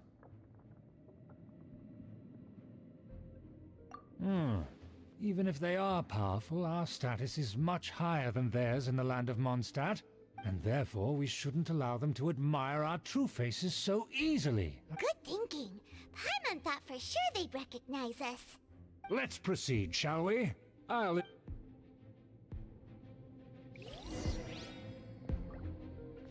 As you'll see in a moment, there are many already helping us. I heard that this area had already been purged once by the Knights of Favonius, but it's the only place around Mondstadt that is well concealed and spacious enough. Although it has fallen into disrepair and does not suit the tastes of the nobility, we simply have to make do for now. Sorry, can we walk any faster? Of course not. An aristocrat always moves with grace in his steps. Moving hurriedly is... As expected, it's the Fatui! As expected? Because we always see them around the city. They must be very powerful. Huh. Nothing more than foreign ruffians with power and the ability to flaunt it. but they are favorable business partners. Hold it right there! Who's this? If you really must know, they're my guests. If you happen to offend them in even the slightest, then you will be held accountable by the Lawrence clan. But this matter is of utmost secrecy. We must exercise caution. You dare question the ways of a nobleman? I don't have time for this. Make way! No need to sound all high and mighty like that. Fine. You... Good thing you're with us. They don't dare to question you. Of course, that is the benefit of prestige. In past times, it would be a dire offense to speak to a nobleman in such a manner. We could determine a person's fate with the blink of an eye. And such glory will return to me again before long.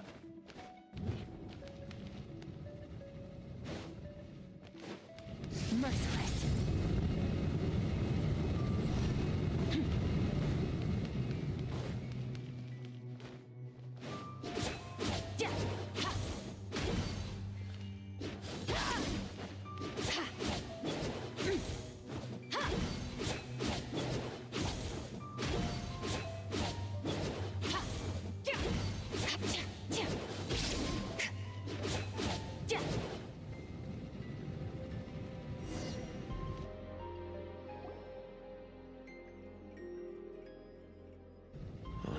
Where have I seen this person before?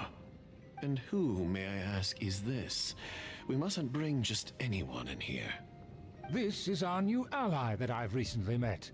They are completely trustworthy. Our plans are strictly confidential. It's not wise to bring in an outsider at this time. Furthermore, there's been word that an outlander who joined the Knights of Favonius has been very active in Mondstadt recently.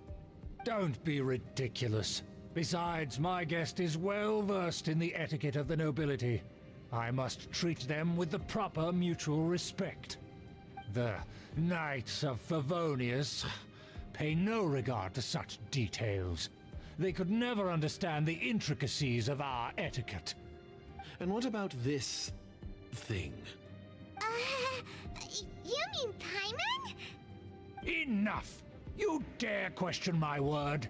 Need I remind you who it is who has made your activity in Mondstadt possible? Without the support of the Lawrence clan, you would have all been driven out by the Knights of Favonius like dogs.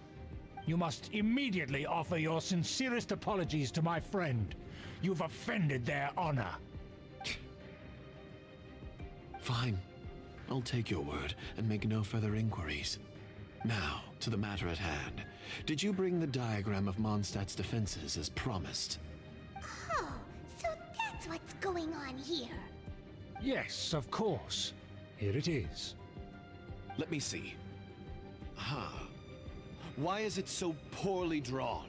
Everything's so squiggly and crooked. And what is this shape supposed to be? Excuse me? I'll have you know that I went to great lengths to carefully draw this map by hand myself. That shape is the symbol of the Knights of Favonius. I see. Crude, but I can make do. Are you able to verify that this is all reliable information? Of course, you needn't worry about that. Don't forget what we agreed upon. The flag of the Lawrence clan will fly above the Knights of Favonius headquarters. The rights to that building, as well as the whole of Mondstadt, belong to the Lawrence clan. Yes, we will both profit from this agreement. There's no use haggling over the details. We will make good use of the intel you provided. Don't worry. Once this is over, I shall stand atop the Favonius headquarters and rebuke their pathetic rule over Mondstadt. Perfect. Just as it once was, and just as it should be. May I remind you once again that we mustn't act rashly. Very well. Huh? What are you doing? That's right! It's the honorary knight! So this was all just a... It's your own fault! Who After so much planning, this is how it ends? Huh? We'll see about that!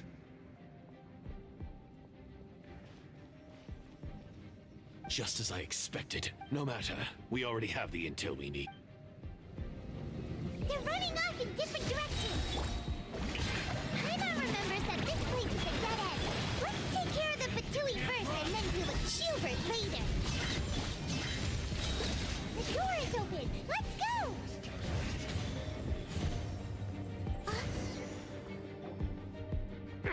Don't touch me!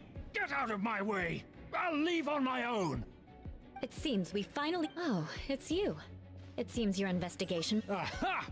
Furthermore, that— Ah, yes. Bring— You— I know that you poured— Knight of— You still have a Then I shall— So just to be— I shall say this. The blood of the law— Since when have I— What? If anyone should— Had you ever stopped to consider the trouble it would bring to so many people? Had you considered how many enemies you would make, trying— You— That's right. I've never experienced— But I am capable of— The Lawrence clan should— Oh, that is— That's enough fuss for— Give it— Paimon took a And let's discuss this.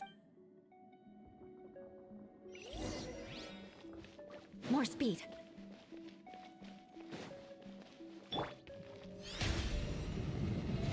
How brilliant!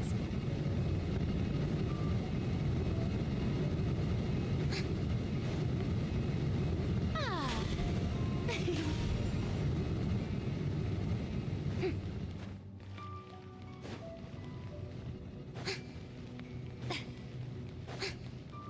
They're here! Stop them! Off to the freezer! A burst of flavor! Delved into destiny, written in the stars! Fearless!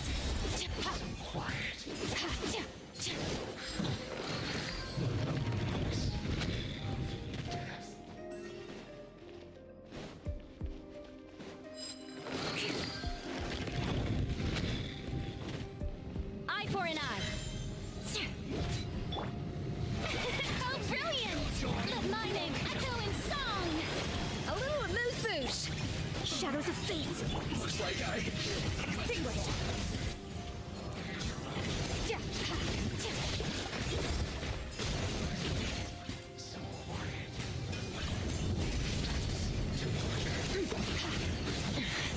Wasn't expecting this. End this quickly! Goose on the loose!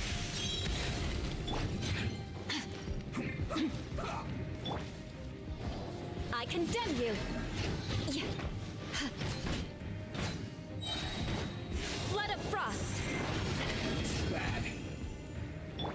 Let me scry!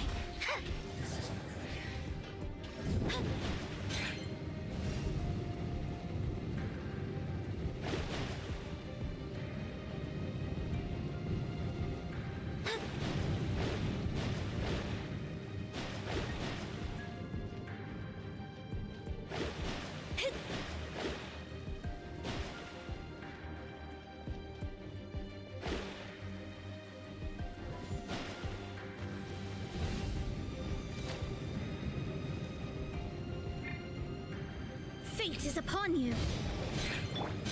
Merciless. Ha! Not breaking a sweat! Crush!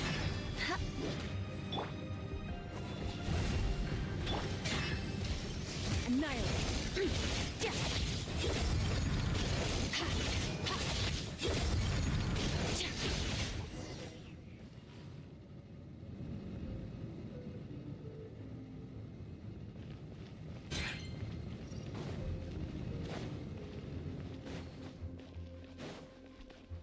Rack and ruin!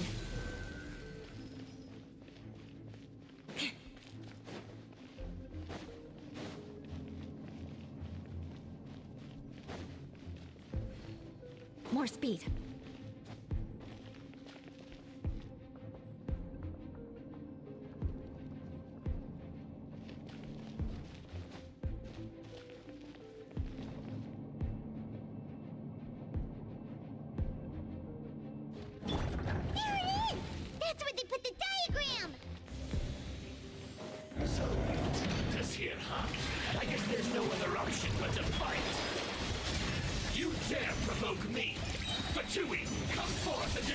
Elizabeth!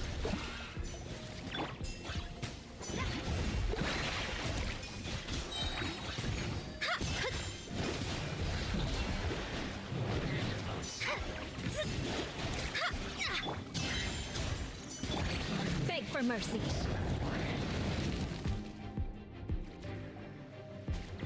This must be it.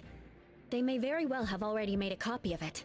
But without my uncle... The Fatui wouldn't... True. The Fatui are dishonest. Anyway, I'll inform the acting Grand... Oh yeah! Yeah, because you stole my targets by... I came to exact my vengeance. Finally! After all this time, in reality, you were worried about it. My purpose was vengeance. You don't look too... And mark my word. Hey! What are you... You have seeded a even if you were to be completely destroyed, I would never... Bring it on! Sure! That you will.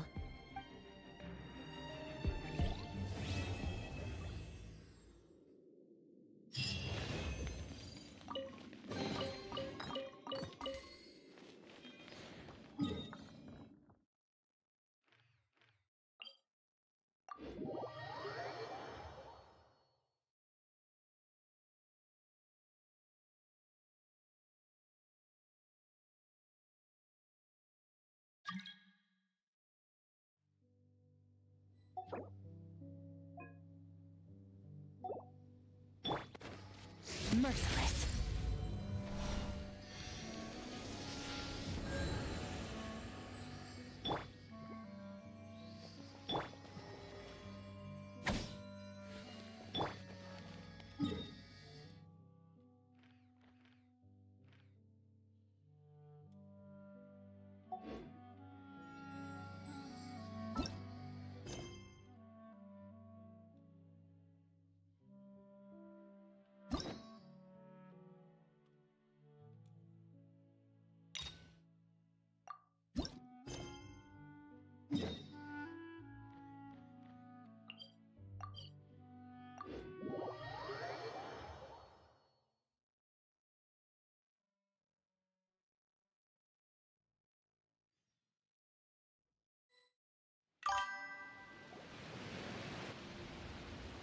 Hey, Traveler. Paimon. Oh, Paimon knows that voice! Over here.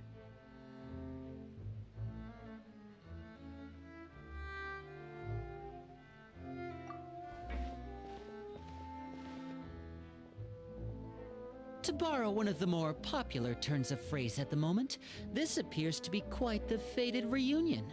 Running into you two out of the blue like this has really made my day. I certainly wasn't expecting it. You can say that again. What brings you to Poisson? Wait, Paimon's got it! You must be here for one of your magic shows, right?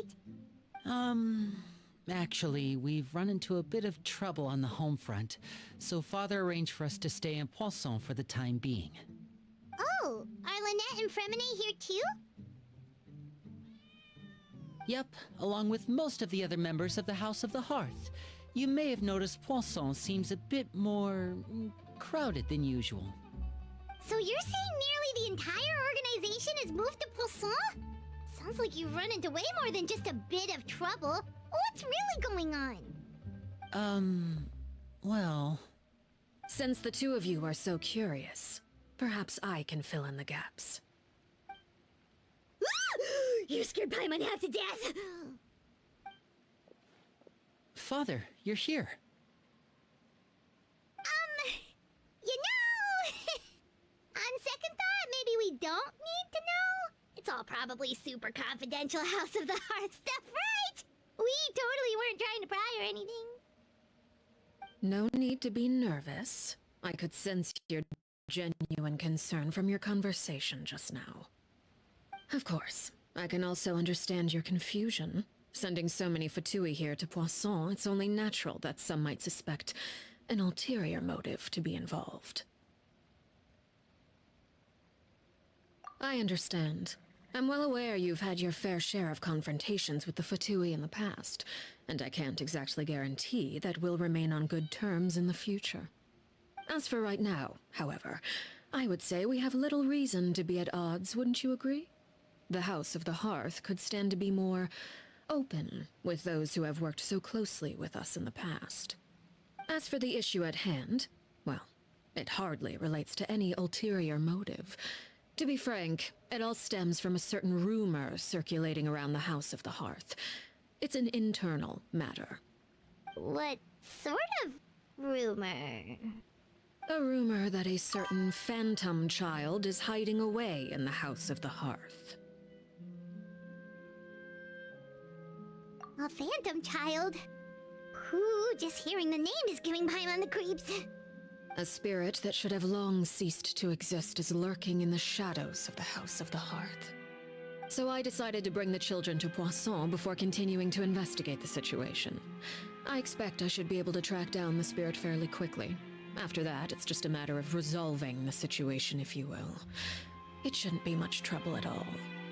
If you're curious, or if you still have some concerns, it might be advisable to stick around for a few days. I'm sure the children would be exceedingly pleased to welcome some visitors. Lenny, I'll leave you to entertain our guests. I have some matters to attend to. Of course, Father.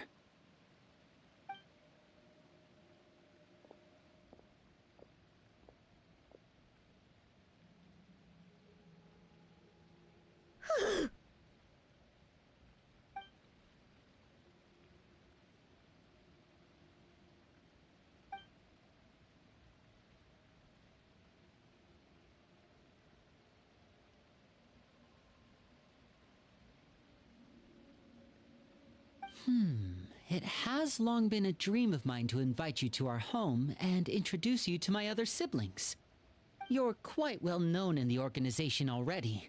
A lot of people have been talking about you, especially after everything with the prophecy. If you're willing, why don't you stay a while and have a little chat with us? Alright. We don't have anything else to do right now anyway. But let's be clear, we're just gonna be there as guests, okay? Don't get any funny... Oh, wait a second. For your guests, that probably means we'll be treated to lots of yummy food, right? Of course. During our stay in Poisson, we've been helping out the locals with some fishing. We bring in quite the bounty every day. In fact, today's the perfect chance for me to show you what I can do in the kitchen. Let's go. I'll take you to where we're staying.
Merciless.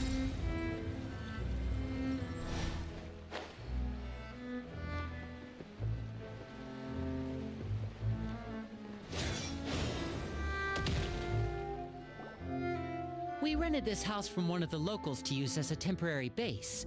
I'll come back later and tidy up a bit. After that, it should be all ready for you to stay in tonight. Awesome, thanks! So, where are we off to now? Well, when I happened to run into you two earlier, I was actually in the middle of distributing some supplies. With this many people staying in Poisson, we have to bring in outside supplies every now and then. I should probably make sure the rest of these provisions get delivered, otherwise people might start to get antsy. Okay, we'll come with. There are all sorts of rumors about your organization floating around out there. Paimon's not sure if she could even take a wild guess. But now that we finally have the chance to see a day in the life of the house, we can take a good look at how you operate. Well, you're more than welcome to come along.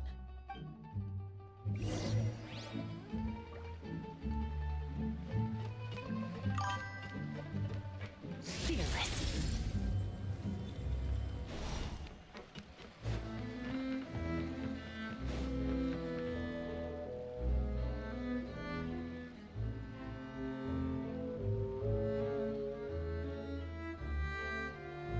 Linny!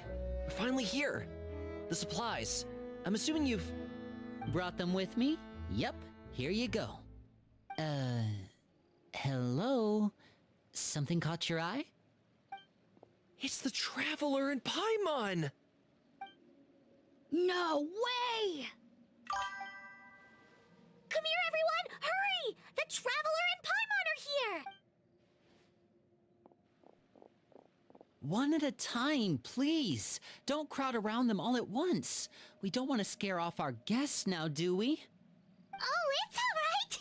Gotta say, Paimon didn't realize we were this famous. Of course!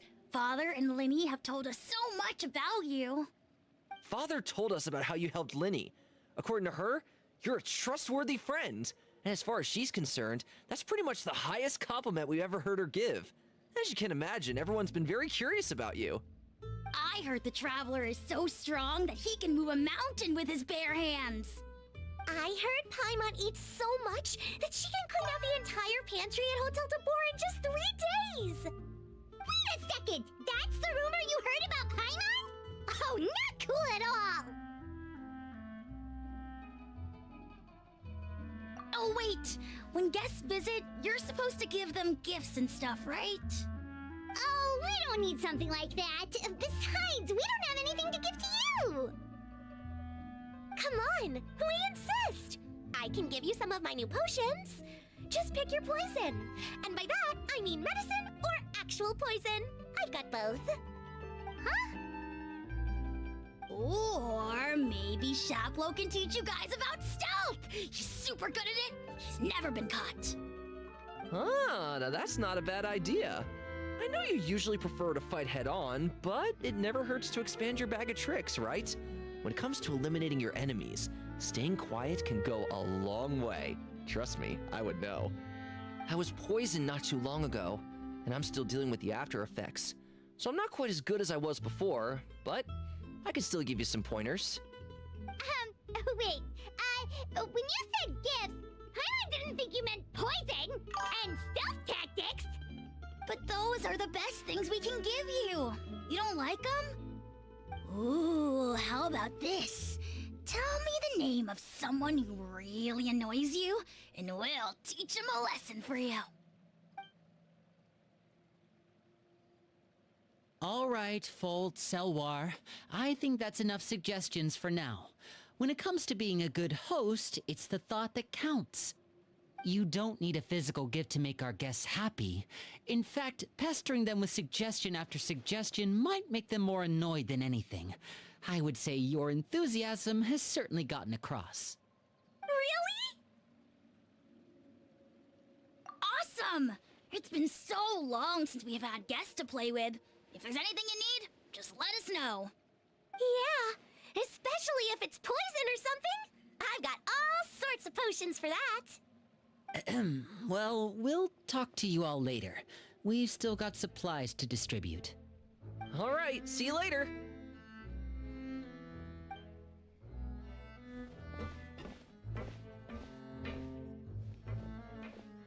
Bye!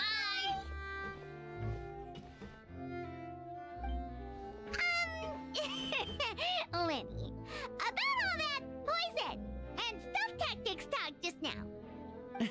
Scared you, did it? That kind of talk comes with being part of the House of the Hearth.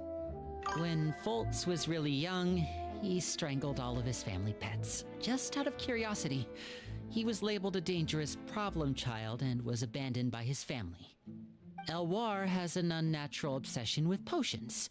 Father has forbidden her from trying all the different concoctions she comes up with, but she still tries to test them in secret. You really have to keep an eye on that one. Chaplot is around my age. While I'm mainly responsible for collecting intelligence, he handles surveillance. He's very passionate about his work and has no reservations about taking on some very difficult missions. I know you two probably aren't used to that kind of talk, but I can promise you they only had the best of intentions. Things like stealth tactics and developing different poisons, they really mean a lot to them. They were just trying to share the best of what they could offer, that's all.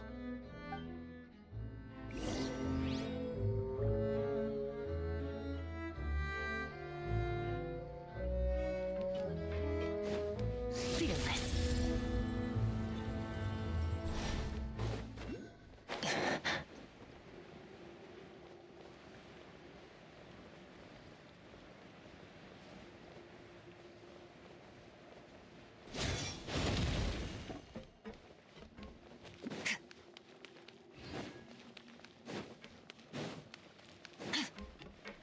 Fearless.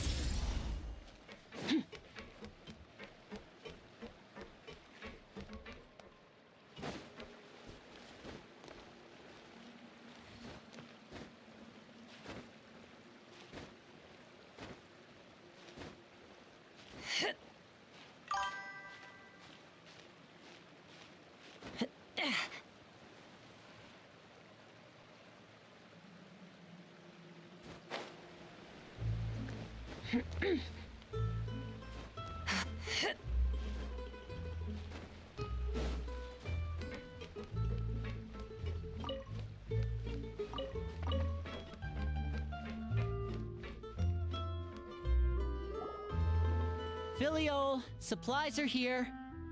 Thanks. And who are these two? Outsiders? Allow me to introduce you. This is the Traveler and Paimon. Oh, you're the famous duo I've been hearing so much about. It's nice to meet you. I heard you've traveled to all sorts of places. Is that true? Of course! We're making our way all across to that! Oh, good for you. You must be pretty familiar with Fontaine by now, then. Have you seen the new opera that started running recently? I think it's called... The 4,000 Thieves? Oh, this is the first we've heard of it. It seems like it's going to be fantastic.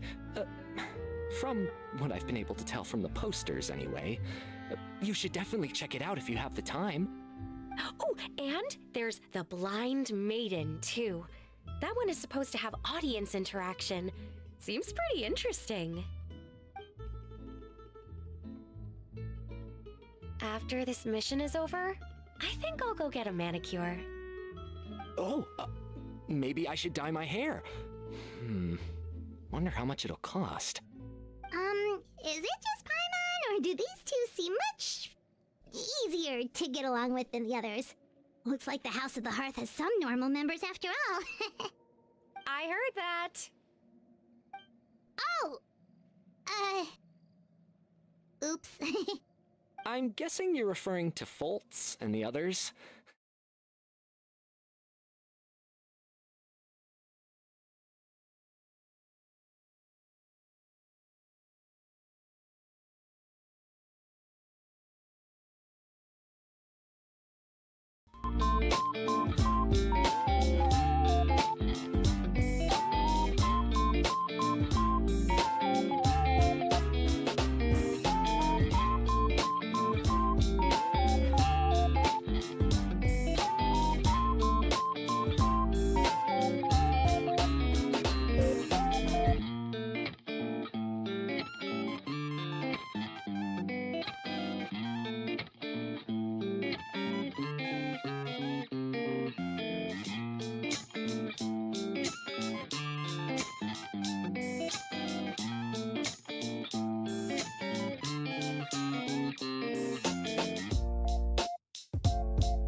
Merciless.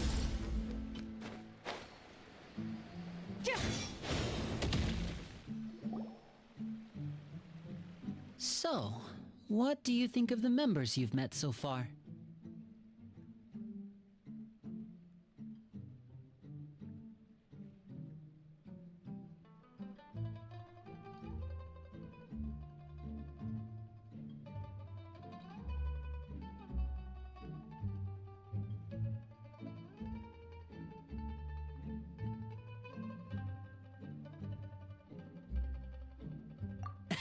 Well, Father is always encouraging us to be strong-willed and independent. So if there's one thing we've got, it's people who aren't afraid to speak their mind. Well, I should probably get cooking. Wanna join? Of course! Then let's head out and... Uh-huh? Fremine? What are you doing here? Well, Fremine! Nice to see you again! Oh, you too. I heard you're here as guests of House of the Hearth. Welcome. We were just going to make some food. Why don't you come along? I could use some help in the kitchen, and I seem to remember you mentioning you wanted to make seafood soup for the traveler in Paimon. Seafood soup? Oh, Paimon's drooling already. Were you looking for something just now, Fremine? Maybe I can help. It's nothing. I just wanted to see if there were any extra supplies. Yeah, we've got some left over. What do you need? Some food and water, and some clean cloth, if possible. No problem. Give me a second here. Food, water... Wait a minute. What do you need all of those for? You're not on any missions as far as I'm aware, and you were just going to come eat with us. So what's this all about? I thought I'd grab an extra portion because I get hungry at night. Could be because I'm growing, you know, and... Fremine, you remember what I told you? You're not like me. Your lying skills still need some work. Tell me what's going on. Is it really bad enough that you have to keep it from your own brother? Maybe it'll be better if we gave them some space.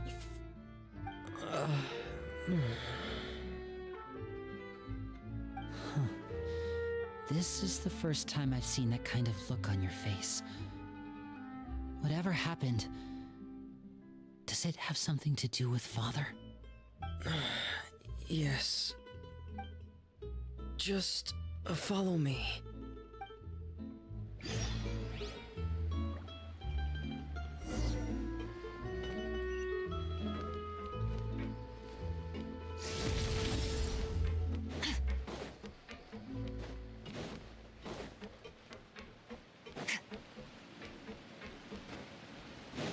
Fearless.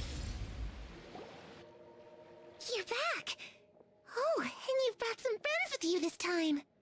Hello, my name's Linny. I grew up in the House of the Hearth.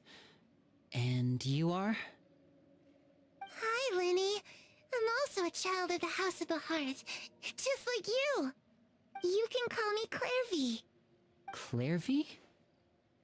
It's nice to meet you. Does that name ring any bells, Linny? No, not at all. That's not a name we have on our roster, I'm sure of it. What I'm not sure of, though, is how she managed to sneak in. She must be the phantom child Father's been searching for.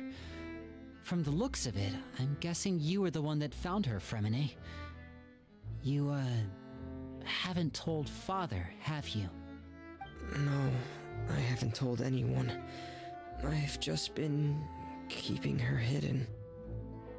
For how long? About half a month now. So ever since we got to Poisson, then, do you have any idea what you're doing? I know what I'm doing. Really? Because from where I'm standing, it looks like you're hiding the very person Father has been trying to find. If Father finds out about this, everyone involved is going to be punished. You know the rules of the house, Fremine. I know you do. Father doesn't tolerate any form of betrayal. So why are you doing this? I've thought it through. And I just can't hand her over like that. Linny, don't you remember last year? Sheplo nearly died after getting poisoned during that one mission. He wasn't able to get back before the poison started taking effect, and not a single person was there to help him. That night, while I was sleeping, I heard a voice telling me to go save him. I opened my eyes, but I couldn't find the source of the voice. I thought maybe I was just hearing things, but I went to look for him anyway. Luckily, I got there with enough time to save his life. That feeling of being haunted, of hearing voices, it's happened many times in the House of the Hearth. I'm sure you've noticed.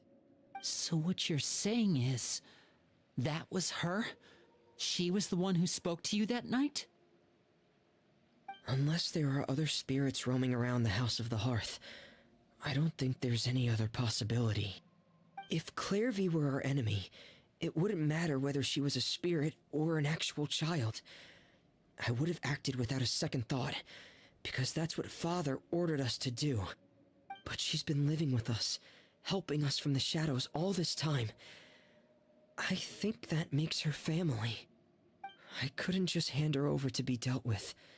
Not when there's so much we still don't know. So what's your plan then? You can't keep her here forever. Someone is bound to find out eventually.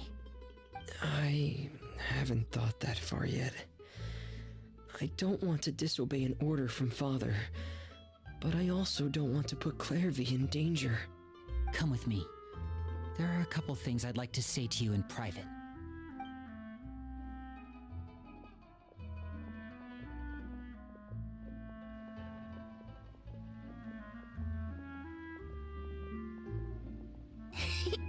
Those two sure care a lot about each other. Well, they got a funny way of showing it. From where Paimon was floating, it sure seemed like they were about to bite each other's heads off. No way! They have a really deep bond. I could tell right away, because I also have a friend like that. I just don't know how long that kind of bond can last. The darkness in the house runs deeper than you can imagine. No one can get out alive. I'm sorry, Linny. I really didn't mean to drag anyone else into this. Oh, really? You didn't mean to? 'Cause I, for one, wish you did. Huh? What do you mean? You know, when we were younger, we grew up together, the three of us. Later on, when you started... Linny... The darkest and most... You and Lynette are the most... Oh, looks like things are getting kinda... Oh, it's raining. I should put my clothes away.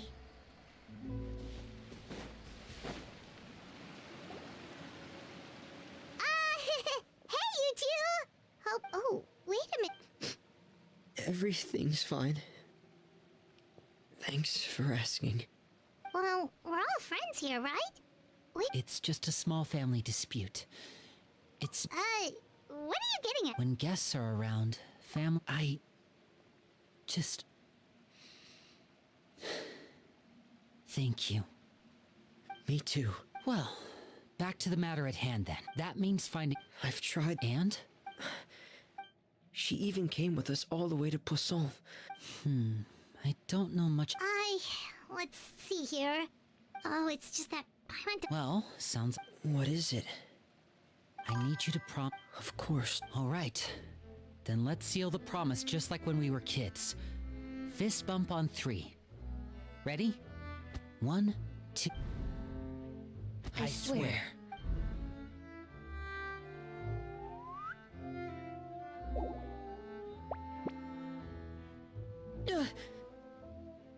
Whoa! Lynette! But what a surprise! What brings you here, dear sister?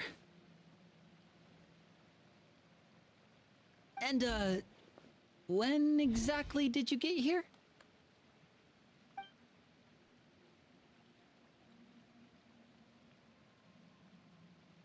You're an idiot, brother.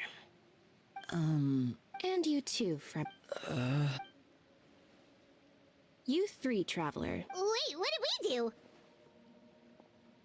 I've seen Clairvy around the House of the Hearth before.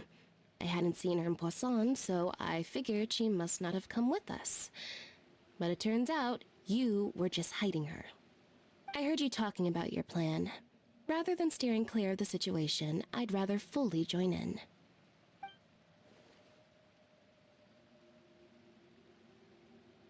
If you don't agree, I'll have no choice but to report everything back to Father.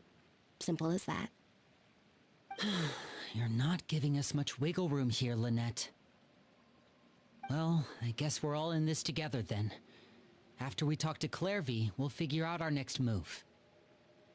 There's no time to lose. Let's go.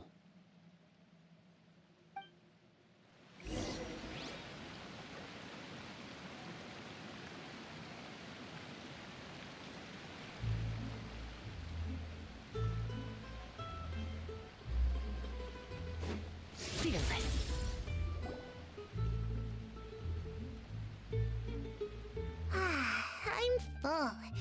Thank you for bringing me this food, you guys. She said she's full, but the food doesn't look like it's even been touched.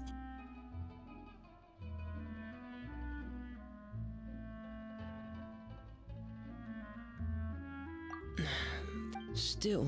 Does she know that she... I've tried... Clairvy, if you've got some time... Sure. Oh, another new pillow. Clairvy... Huh?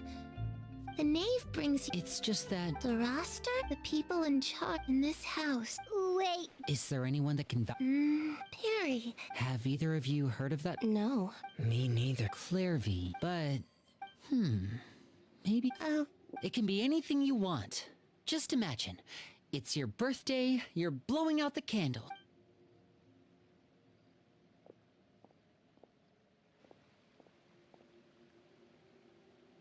To where the sun can... That's it?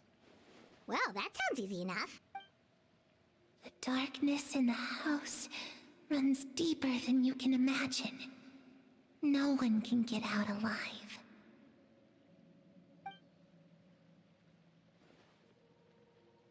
Okay, time to divide and conquer. I'll try and find Lynette. Fremine, you stay in post. Understood. I'll try my... What about us? I really appreciate your willingness to help. Let me think. Ah, Paimon gets it. I'll give you a magic bird. If Father says... Of course, if the worst case scenario happened, you too.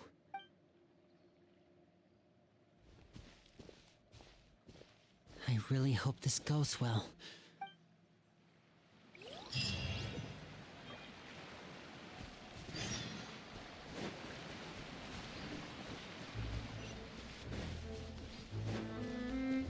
Fearless.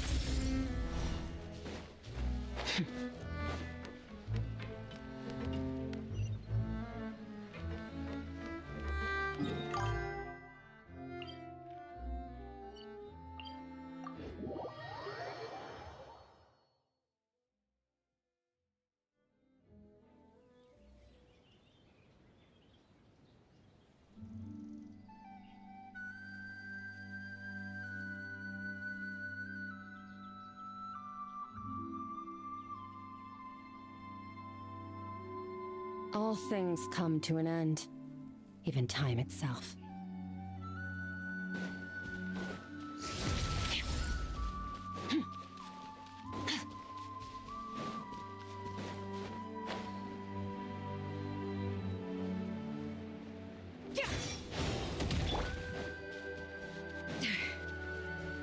A little of this written in the stars.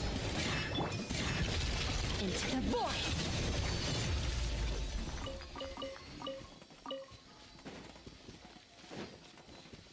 Merciless.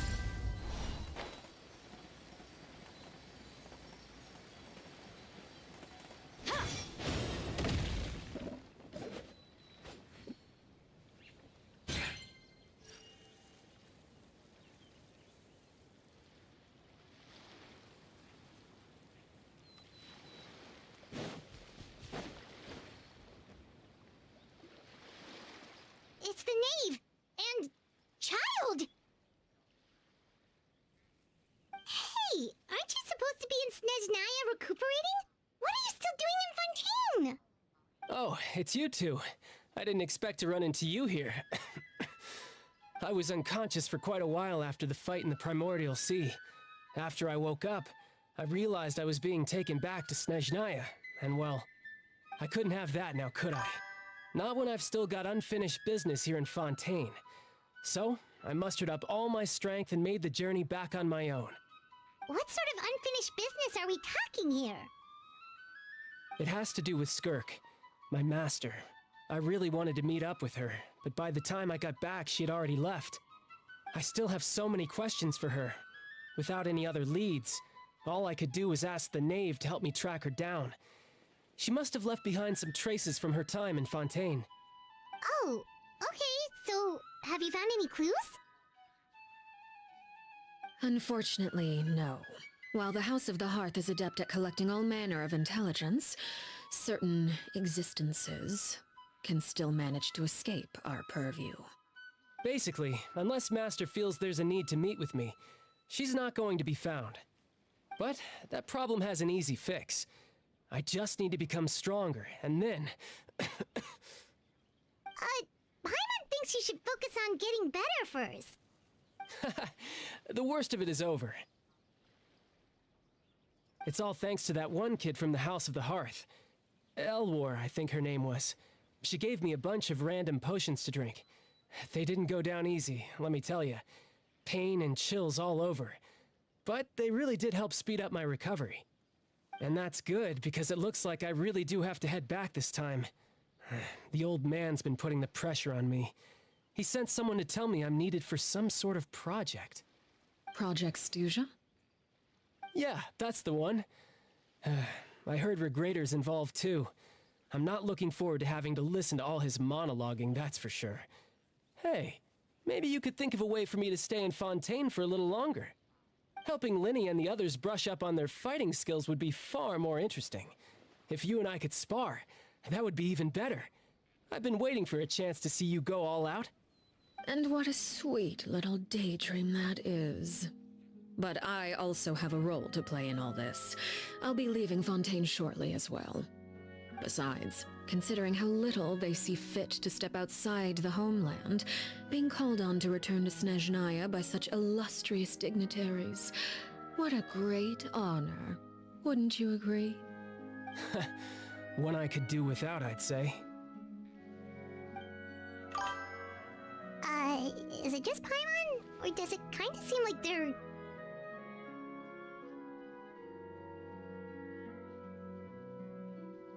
So, dear guests of the House of the Hearth, to what do I owe the visit? Well, we just...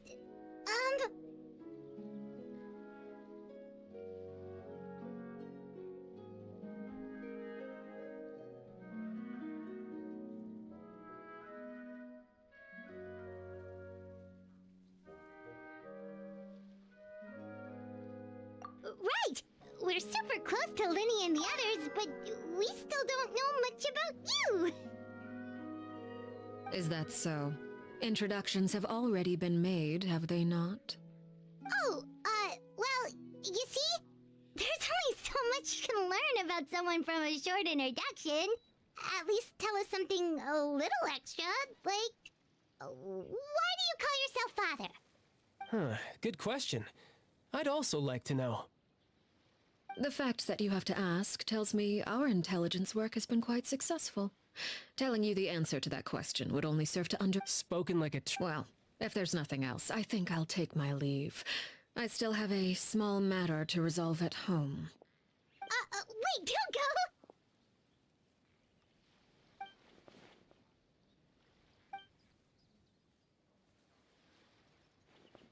don't go! I'd also like to hear the answer to this. I've met some of the members of your organization, and they all seemed like really good kids. They actually reminded me of Tonya and Tusser. Which, by the way, if you ever betray them, I'm just letting you know, I won't let you off easy. And why would I betray them? Well, You've already betrayed the House of the Hearth once, haven't you? At least, that's what I heard.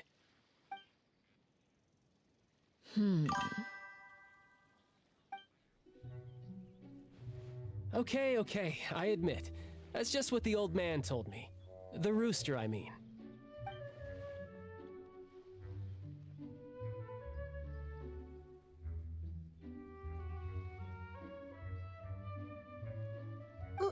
Wait, did you really do something bad to those kids? Never mind what I've done. I'm more curious as to what the mighty rooster had to say. Well... Oh, based... Hardly, although it would... Call yourself a Fontanian, for example, and people will assume all sorts of things, when the real truth is that this is simply the land where I was raised. Huh? You're not actually from Fontaine? But then, why did you try to help out with the prophecy and everything? I was trying to protect the children born in Fontaine. Claiming that I myself was a Fontanian simply made it easier to operate. People would hardly suspect a fellow Fontanian of having any ulterior motives. Who wouldn't want to save their homeland after all? The primordial sea wouldn't have any effect on me, but it would have caused great harm to the House of the Hearth. Well, you wanted extra information, didn't you? So, you stayed in Fontaine for the kids. I guess I was wrong. Good. Actually, I heard that members... Well, that's only a recent development. They were that high... Well, the current... Having a lot of family around means dealing with a considerable... Just imagine. Tusser becomes obsessed with plucking out strands from the rooster's mustache. Or Tonya... Okay.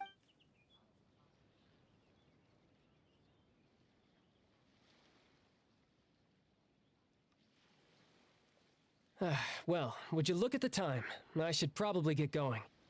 Traveler, Paimon, I'm not sure where our paths will cross next, but the next... All right. No thanks necessary. You also played a part in obtaining the Gnosis.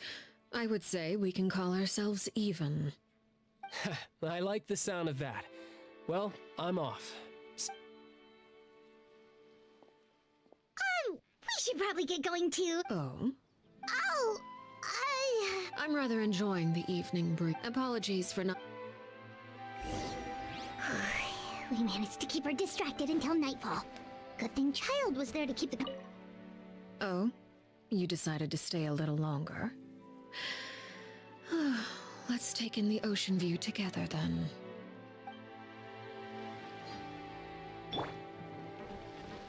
Oh, I wonder if Liddy ran into any issues. Let's hurry back and see how everything went.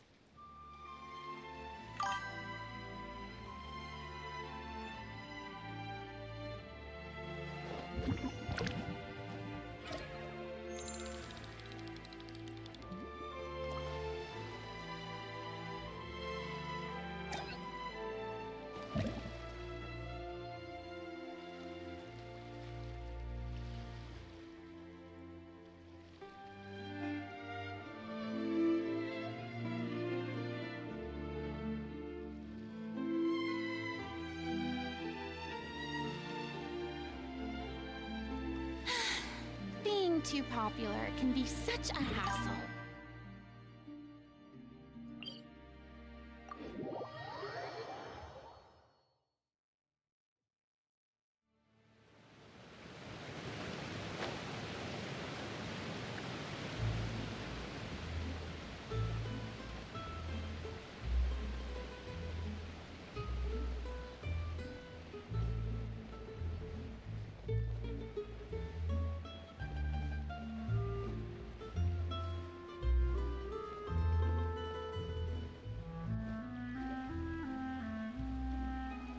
How did everything go?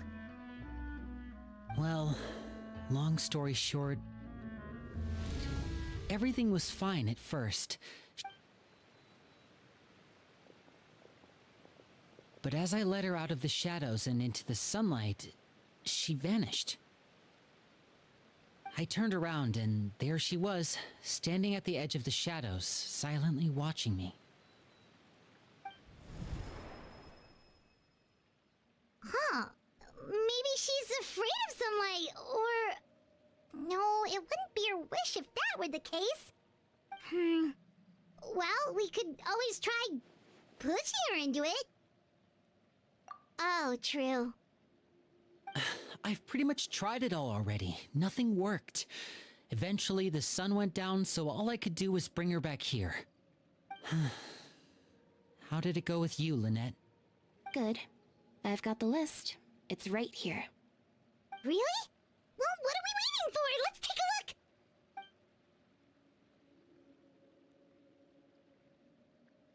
Oh, that's a lot of pages. Oh, it's gonna take forever to get through it all. We can each take a section. Here. La Pouillade.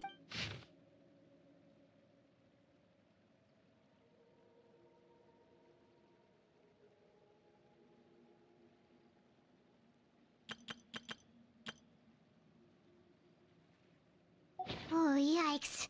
That our rare... Did he say... Well, I asked if it was only late. Wait. It may seem betrayal is not to be taken lightly. We know too many secrets to come and go as we please.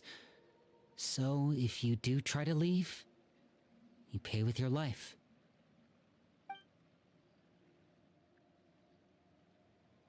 Her name's not here, huh? Well, that's not too surprising.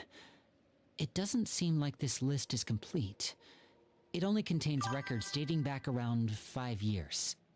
Let's shift our attention then. Fremine, were you able to find anything out? Fremine. Sorry. I was thinking about something. I managed to talk to quite a few people, but I couldn't help but notice that the atmosphere in the house was a little... strange. Yeah, Oh, those are two of the people... That's to be expected, actually. Father, as members of the House of the Hearth, certain members get older and realize they want people like... These kinds of Well, that's... I can't say... You think she's been... No. She's told... And they just... Clairvy's work. Whoa! Hold on a second. What's this Project Stuja all about, huh? This is the second time it's come up now. Sorry, but I'm not sure of the details either. I only know what Father has told us, which is that it's something the Rooster and Regrator have been working on together. Apparently, it has to do with the Fatui's strategic plan for the future. Because the House of the Hearth was so successful in obtaining... Wait, but isn't... Key role is... Father thinks it's just that... Okay. External pressure has a way of exacerbating internal strife. I thought resolving the Clairvy situation would make everything go back to normal. But it looks like things are more complicated than I thought. If we leave Filiol and the others to their own devices, sooner or later, Father will be forced to take action. We can only focus on one situation at a time. You're right. Well, Lynette, you stick with me this time. Fremine, keep a close eye on Filiol and the other. Good work today, everyone. Have a good night, and I'll see you tomorrow.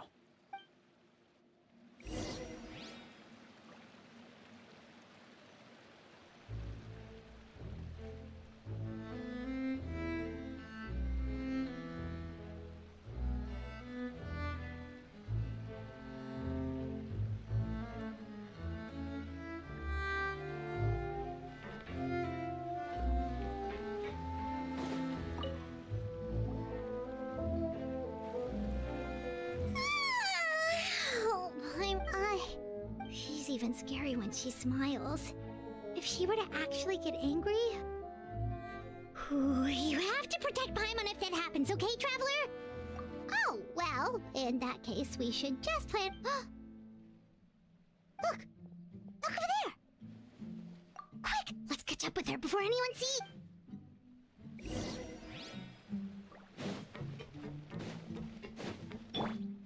Fearless.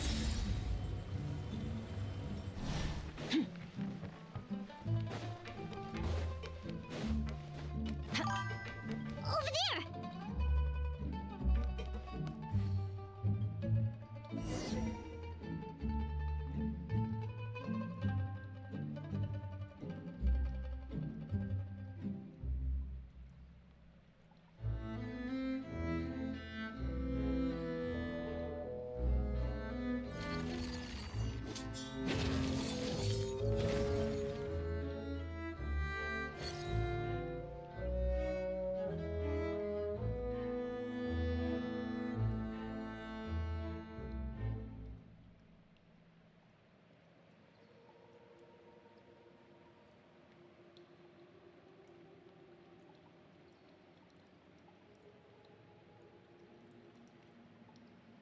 The abyss is like the world's shadow.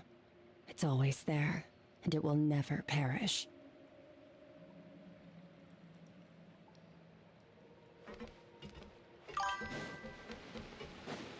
Merciless.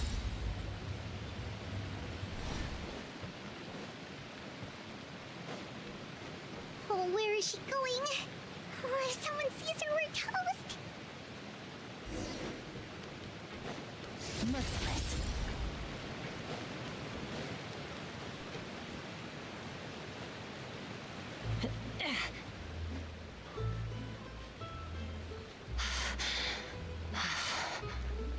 Oh, look! She stopped!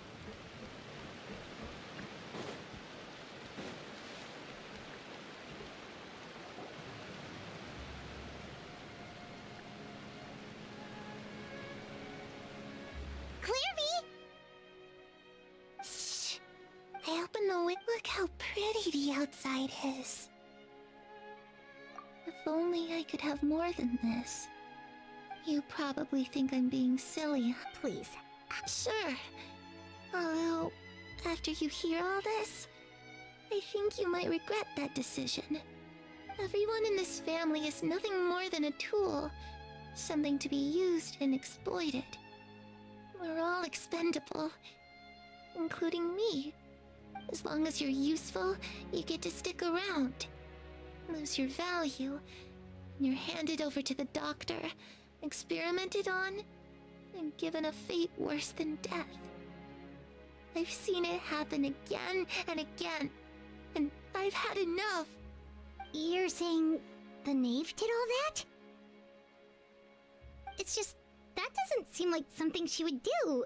She's scary and all, but it seems like even she has lines she wouldn't cross.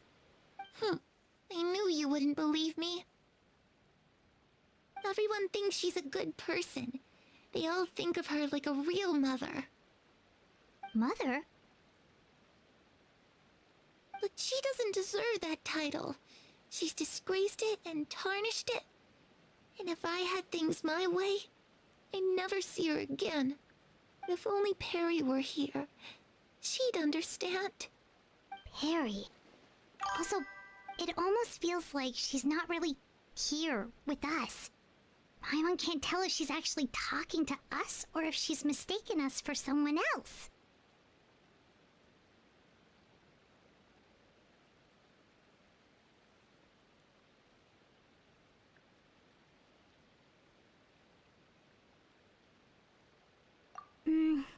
Well, in any case, it seems like she looks so young. Ooh, look at the moon! Isn't it pretty? Hey, wanna hear a secret? Perry and I promised, but I can't find her. I'm worried she's also been... No, that wouldn't happen to her.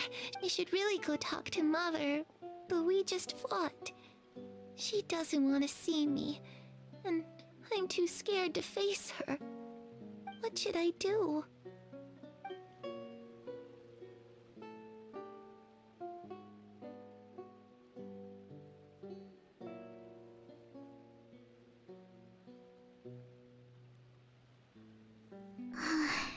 Paimon really doesn't understand what's going on with her.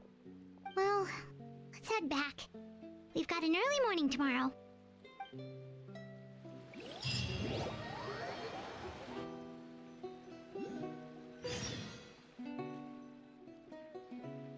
All right, looks like we're all here. Let's go ahead with the plan.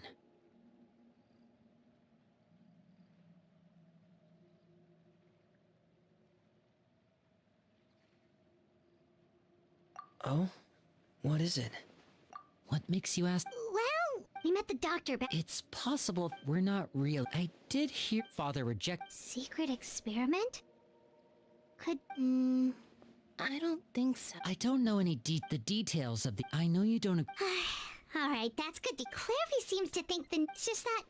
It doesn't seem like the easiest thing to do would be just ask the knave direct. Father didn't come back. Lynette, you're with me. Fremen... All right.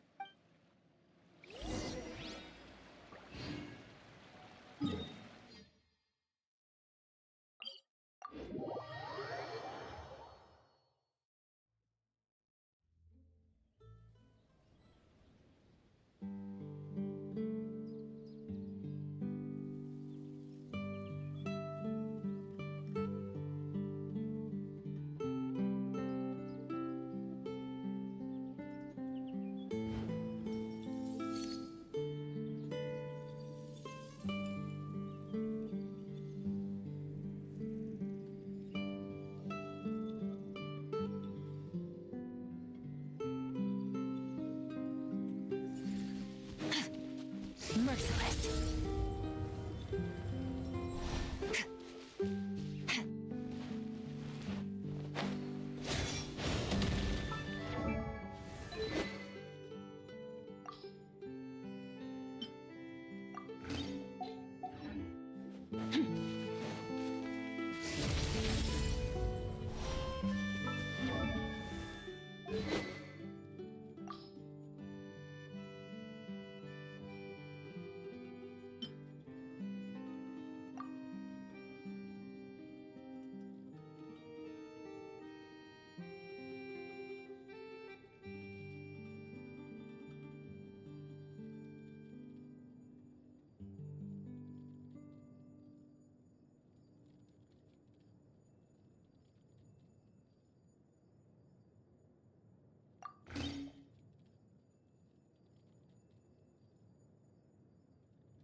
Ah, it's you two again.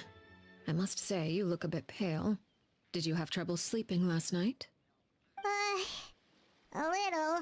Perhaps if you had less on your mind, you'd be able to absolve yourself of such troubles. So what are you planning to do now? Catch up on some sleep? Or should I give you some time to rack your brain for a topic to discuss before I ask any questions?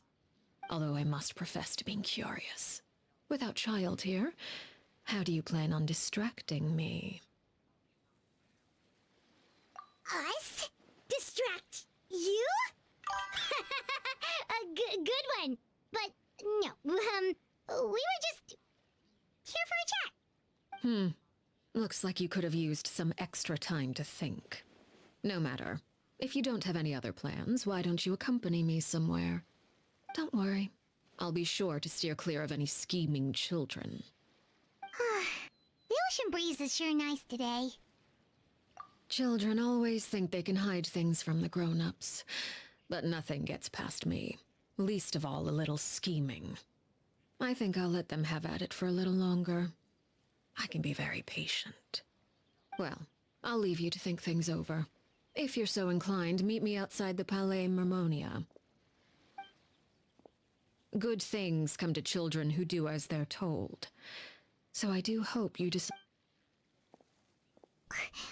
should we do? She clearly knows about everything we've been doing and...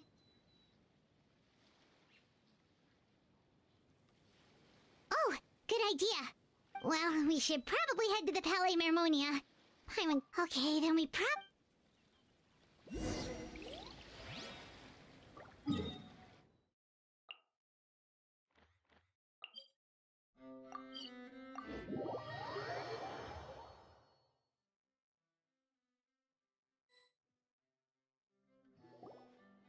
Seeing as we still have some time before my meeting, we might as well... I'm glad to... You're not... I assume you're referring to... Although, There's no matter. I'm not one to discriminate. All those who betray— Does that mean you're going to kill them? Oh, are you here to beg for their lives? But any organization— Perhaps I can offer you this consolation. I would imagine Linny, Lynette, and Fremen. As for Filion and Toy and the others. But— Ah, you seem— If Linny and the others manage to dispose of Clairvy in the meantime, all evidence of their wrongdoing will be lost. In that case, I could hardly punish them for something I couldn't prove. If their efforts are unsuccessful, on the other hand, of course. Oh, and here, I believe this belongs to you. Do try and keep better track of it next time. It takes a considerable amount of time to train a bird like this. It would be such a pity if you were to lose it. Permanently. Wait, where did you get that? Well, I'm afraid that's all the time we have to chat. Now, for the matter at hand. I asked you to meet me here because I have business at the Palais Mermonia. It has nothing to do with you, but I think it would be prudent for you to stick by my side for the time being. There will always be time later to run off and tell Linny what you've learned. Well, time to go.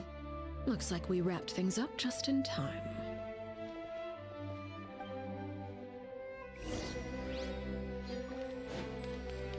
Merciless.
Fearless.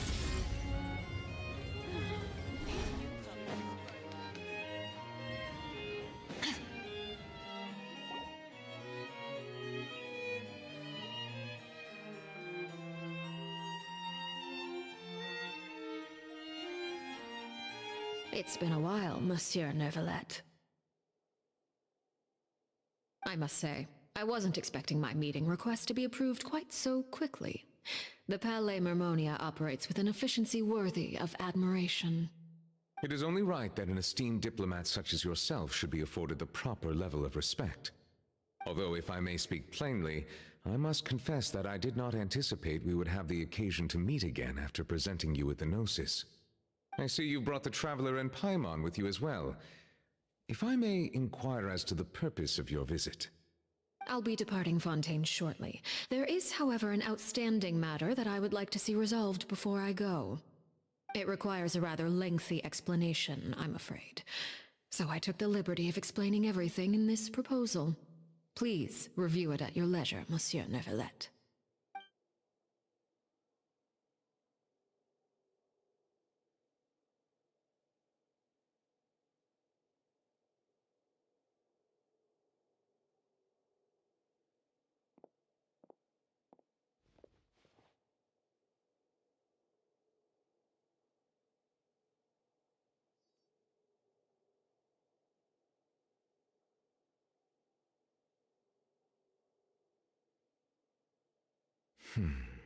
I understand your request.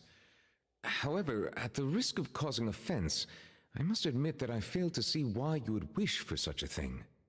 I heard you have a certain fondness for water tasting, Monsieur Neuvillette, so allow me to use water as an analogy. A family is like a large body of water with countless rivers flowing in and out. As someone who watches over this system, I would hope that each river that flows from the source will eventually reach the ocean. Of course, objectively speaking, I know this is impossible. Most of the rivers will dry up along the way, disappearing into the ground and leaving nothing but a barren riverbed behind. Not all rivers are destined to reach the ocean, but I would not see their existence rendered meaningless. I believe the water that flows within them is simply meant for a different destination, like a field in need of irrigation. Or perhaps the glass of a certain water-tasting enthusiast. Did you get any of that, Traveler? Your words paint an optimistic picture indeed.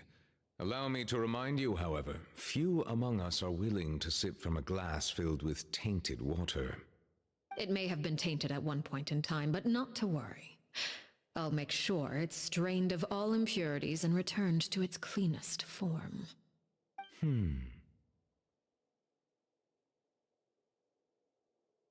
I seem to recall there being a transactional aspect to your proposal. Perhaps you could expound on that? If you accept my proposal, Monsieur Neuvillette, I will gradually withdraw my forces from Fontaine. And, unless absolutely necessary, I presume I can take your words to mean that, in the future, cases similar to the Tartuffe assassination will cease to cross my desk? Tartuffe? Ah, that thief who embezzled funds from all those charities, you mean? My deepest condolences to his family, but without any evidence, I cannot imagine how the House of the Hearth might have been involved in his passing. Of course, if you accept my proposal, Monsieur Neuvillette, I'm sure certain measures could be taken to reduce the frequency of such troubles. You choose your words carefully indeed. In that case, I am inclined to accept your proposal. My thanks for your generosity, Monsieur Neuvillette. Well, with that settled, we should be going now. I took the liberty of bringing along 2 bottles of spring water from Snezhnaya for you to enjoy. I do hope I get the chance to hear your impressions. Perhaps at our next meeting, yes? Indeed. I trust you would not overlook your commitment in the meantime. All right, Traveler Paimon. Time to go.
All things come to...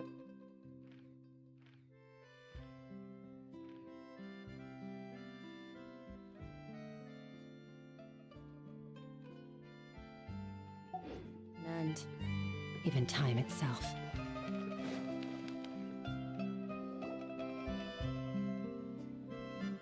So, what exactly were you talking about back there? Paimon only heard you mention some rivers, a large body of water, and then some kind of irrigation scheme. You really want to know? I would imagine there might be more pressing concerns at the moment.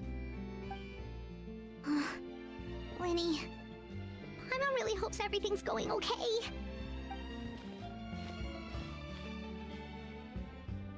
Oh, Paimon recognizes that look. You've got your thinking cap on, don't you, Traveler?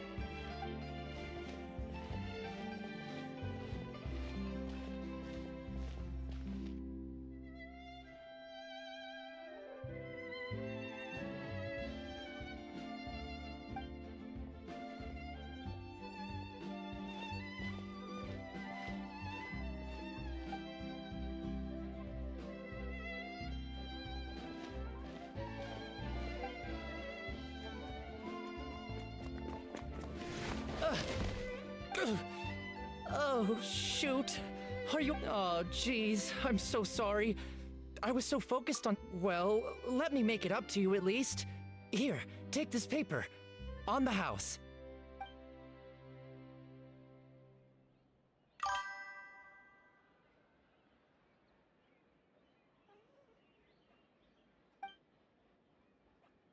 Oh, you don't have to give us anything. Please, I want to. It's not like I'm short on supply. All the extras will be useless come tomorrow anyway. It's my fault, really. I was just trying to bring home some extra mora for the family, but I bit off more than I can chew. I haven't had many takers today, so I'm still swimming in papers. What's going on here? Nothing much.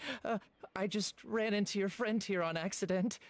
I should probably get going, actually, so... Hold on. Of course, I'm happy to compensate you with mora, it's just... I don't have any on me at the moment. I'll take 3 papers. Here. Your payment. Oh!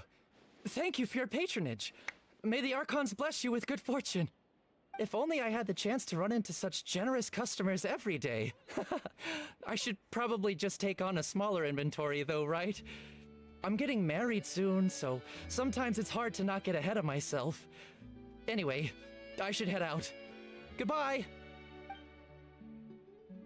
Well, now that my affairs are settled, we should take the boat back to Poisson. We've even acquired some light reading to enjoy along the way. Actually, why don't we stick around for a little longer? Paimon just realized how hungry she is.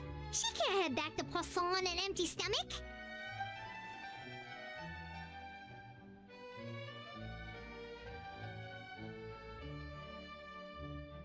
It appears you two... That being said, I could be persuaded to give Linny some extra time. I just have one condition. If you agree to my request, I'll even answer some of your questions. You're quite curious about Claire V, are you not? And my relationship to her. Wait. You overestimate yourself. You don't have the talent. The most important consideration in a negotiation is that both sides receive something they want. Demands and threats only get you so far.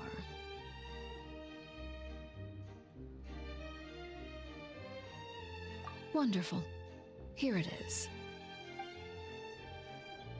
When the time comes, make the choice that you deem most appropriate in the situation, and lend your help to the House of the Hearth. Okay. Sounds normal enough.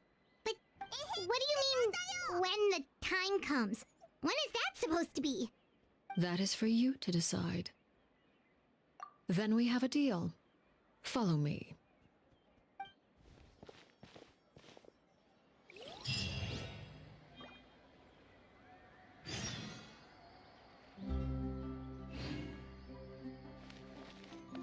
According to the judgment of the Oratrice Mécanique d'Analyse Cardinale, we now turn to the Oratrice Mécanique d'Analyse Cardinale.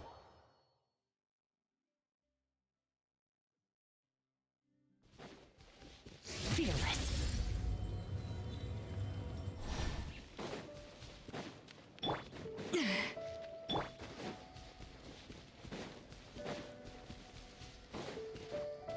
Merciless.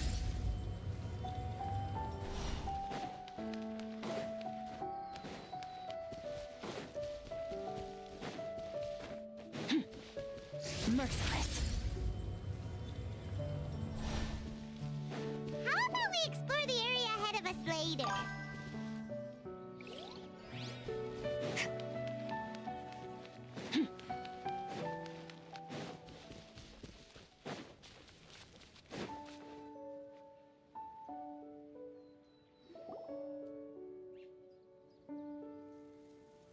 What is this place? Somewhere long forgotten by it. No one comes here anymore. It was before I... You were the one that killed Clairvy? Patience now. Allow me to explain Clairvy's side of the story first. I'll start from the beginning. Clairvy was 6 years old when she was brought by her mother, Crucibina, to live in the House of the Hearth. From the outside, it seemed like a fairy tale. A thriving family made up of kind adults and friendly children. Crucibina was the knave at that time, and the House of the Hearth was under her control. Clairvy... Purgatory? Exactly. The House of the Hearth takes in war orphans from all over Teyvat. But as for how to raise them, that depends entirely on the person in charge. Crucibina came up with a novel idea. She would teach the children to fight, force them to duel each other, and then crown as the king of the house the child who proved themselves most worthy of inheriting her title. It's difficult to estimate the number of children who died or were maimed in the process. There's little I can say about the ones who died. The ones that emerged with permanent injuries, on the other hand, well, they still served a purpose. They would be handed over to the doctor to be experimented on, or sent away on dangerous missions. Nothing more than tools to be used and then discarded. So those were the you said that Claire... Despite being Clairvy's mother, Crucibina cared little for her daughter. Clairvy did try... Of course, there was one exception. Someone Clairvy's age, who knew the truth about the House of the Hearth. Her name... Wait, the friend that Clairvy mentioned? Friend, huh? I suppose we can call her that for now. Clairvy was a cheerful and passionate person with a tenacious spirit. Peruere, on the other hand, was rather cold-blooded. Her cold-blooded nature allowed her to see through Crucibina's facade. Yet, it was also this cold-bloodedness that prevented her from acting against it. At least at first. While Clairvy longed for freedom, Peruere was convinced that, amid all the fighting and violence, she would make it until the end. Despite their differences, the two became fast friends, united by their knowledge of the truth. Clairvy told Peruere that she hoped to create a real family, where no one would be killed or sacrificed. There may have been a certain naivete to her ideas, but Clairvy proved her determination many times over. She tried countless times to run away, ask for help, or expose the truth. But her efforts only earned her beating after beating. The only thing that kept her going was her strength of will. Even with her body racked with pain, she would still stand on her tiptoes and open the window at night. She and Peruere would look out at the moon together, a fierce longing for freedom shining in her eyes. But one day that light simply vanished. Oh no. What happened? Her hopelessness resulted from a culmination of things. 10 years had passed. 10 years worth of failure after failure. She and Peruere weren't children anymore, but finding any chance to escape still seemed as hopeless as ever. It was during this time that Peruere suggested a new plan. If escaping was out of the question, why not take down the very person sitting on top of this throne of lies? Mother herself. Clairvy rejected that proposal. She claimed that, as a famous harbinger, Crucibina possessed an unimaginable amount of power. Trying to kill her would have an incredibly low chance of success. Clairvy never gave another reason, but Peruere could see it written all over her face. Clairvy still thought of Crucibina as her mother. Killing her own flesh and blood was a line she couldn't bring herself to cross. If she couldn't escape and fight back, then only one option remained. Precisely. Death was the only way that she felt she could be free. It happened during a duel. When she arrived at the dueling ring that day, her partner turned out to be none other than Peruere, the very person that had stood by her side all those years. It was a fierce battle.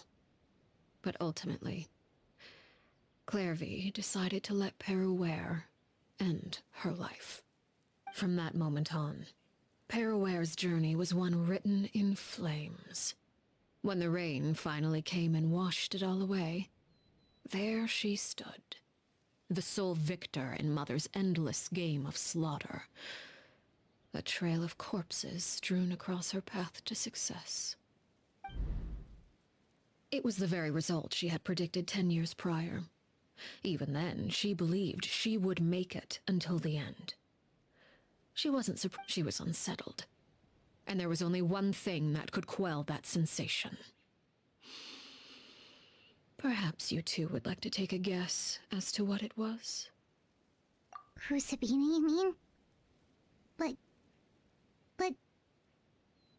Correct. This is the place where Peruere killed her best friend.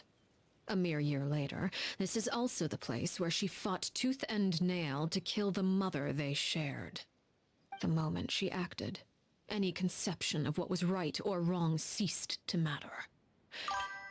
It's one of the principles of the house. Only those who survive get to write the rules. Peruere won the battle, and became a harbinger herself. After which Her Majesty, the Tsaritsa, bestowed upon her a new name. Arlecchino. So the Perry Clairvy was talking about... It was you all along. You're Peruere. Arlecchino is just a name you got later. I left that name behind long ago. I must say, hearing it now does bring back memories. After I defeated Crucibina, the moniker of Mother died with her. I chose to forego the title she called herself and even chose to give up my own name. I rebuilt the House of the Hearth under a new identity. Not only as Arlecchino, but as father. And that is where the story ends. Yeah. Based on what you just told us, Clairvy wasn't a little kid when she was killed. So the Clairvy we met... Was she really a spirit at all? I suppose you could call her an illusion born of flame. Her existence is like ashes to a fire. Something left over in the wake of blaze and ruin. You see, a certain power runs through my veins. It's not unlike a curse. My flames leave behind shadows of anything they consume. Of course, the chances of those shadows morphing into a sentient entity are exceedingly slim. Clairvy is a very special case. Clairvy died when she was 16 years old, but what emerged from the flames was her 6-year-old self. Her appearance wasn't the only thing affected. Most of her memories were lost to the blaze as well. Memory is a mysterious thing indeed. Losing a portion of your memories will alter your sense of self. Lose 10 years' worth, however, and it would be like living in the past. Like returning to a version of yourself that never grew up. No wonder Paimon got such a weird feeling when we were talking to her. Perhaps I should put it this way. Clairvy is someone trapped in time. It may seem like she exists with us in the present, but she truly lives in the confines of her own past. So if all of that is true, then you must have known about Clairvy for a long time. Indeed. She's a rather volatile and unstable entity. Sometimes she would look after the children. She's even saved some of their lives. But other times, she would hide from me and become obsessed with revealing the truth about the house to anyone who will listen. Shadows don't have the capacity to learn or grow. Any new information they encounter is quickly forgotten over time. Your attempts to expose Clairvy to sunlight. They failed, yes. The reason is actually quite simple. In Clairvy's mind, the house is impossible to escape, and it is this very perception that traps her there. But no matter. All I have to do is kill her again, and all will be resolved. I don't anticipate so much as a single speck of ash will be left behind this time. Wait! Paimon can understand why you might want her gone, but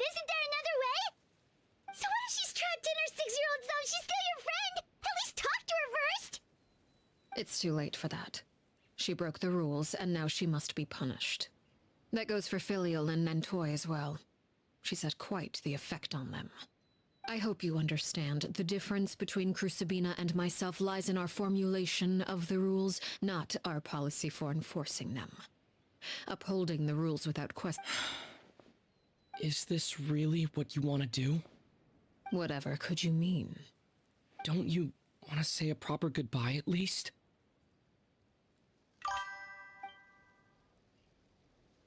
Whether as a killer or as a father, there are two things that must be avoided at all costs: anger and sorrow. Anger makes you impulsive. Sorrow causes you to waver. Well, it appears it's about time to proceed. Before we arrived, I told some of my well-behaved children to bring our troublemakers here by nightfall. I do believe I've kept my end of the deal. I give your friends quite a bit more time.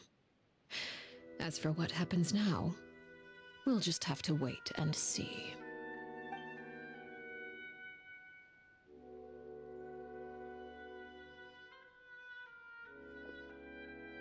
Here they are, Father. Ah, you gonna execute him? Seeing something like that would actually be a first for me. Lenny! I'm sorry. I heard about how you helped buy us more time. But I still failed. I couldn't find a way to fulfill her wish. Huh? Are you... Perry? Indeed, it's been a while, Clairvy. Perry!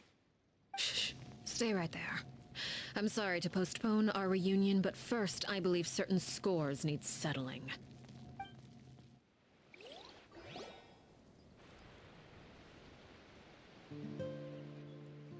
Father, let me explain. Out of my way. Father! You chose to conceal a threat to the house, and for that, you must be punished. Overall, however, I suppose your wrongdoing is hardly the most egregious of the bunch, so I'll deal with your punishments later.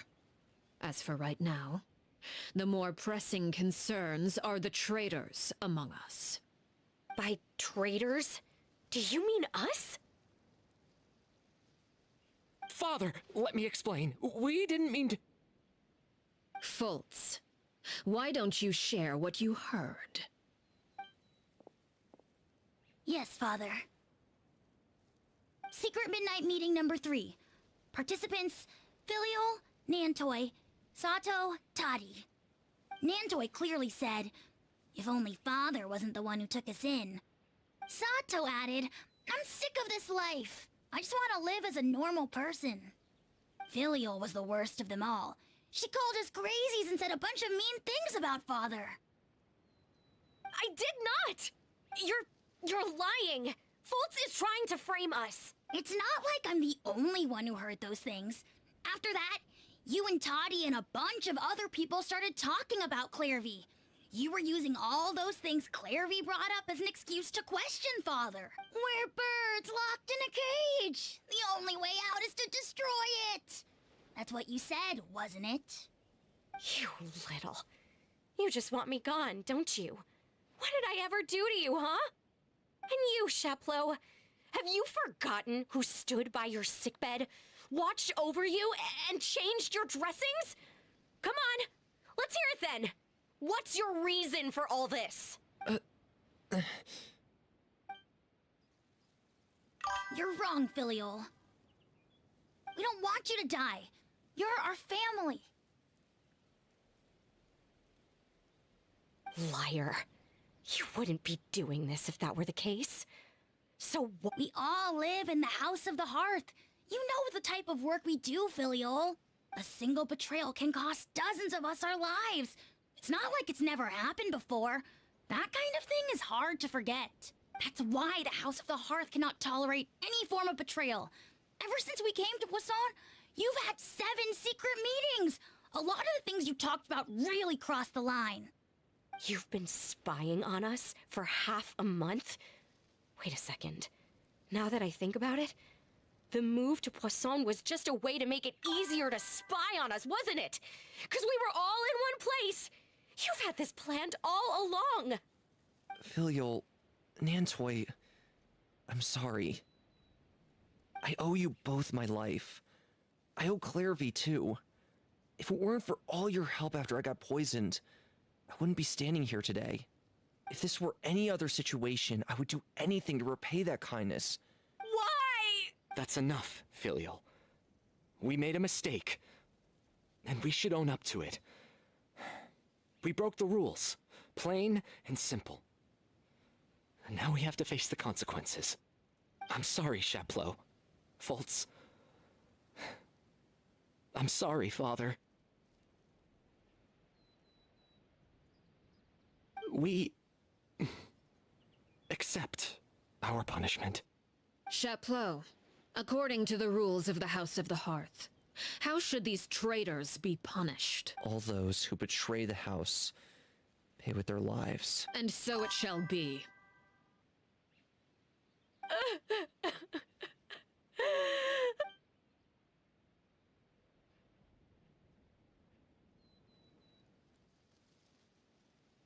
Father, please wait! Something you want to say, Linny?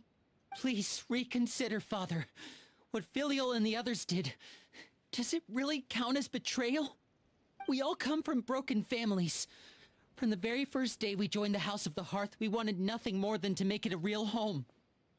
But the truth is, none of us know what a real home should look like. I'm not saying I have all the answers. All I know is this. Killing Filial and the others may uphold the rules, but doing so will only bring us further away from being a real family than we've ever been. So please, Father, please reconsider. I agree with Linny. Father, please. Linny, you...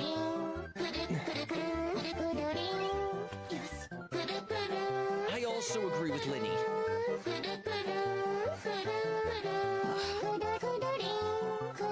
An order once given cannot be rescinded. However, given the extent of your determination, I suppose we shall have to go about this a different way. Draw your weapons and face me. Our weapons? Father, are you referring to a duel? Precisely. The rules of the house will not be altered. Traitors must be punished. However, resolving disputes with a duel is also one of our rules, one that also applies to me. Demonstrate a sufficient showing of strength, and I shall offer a concession. Wait. Beat Father in a duel? Impossible. Father is way too strong, even for Linny.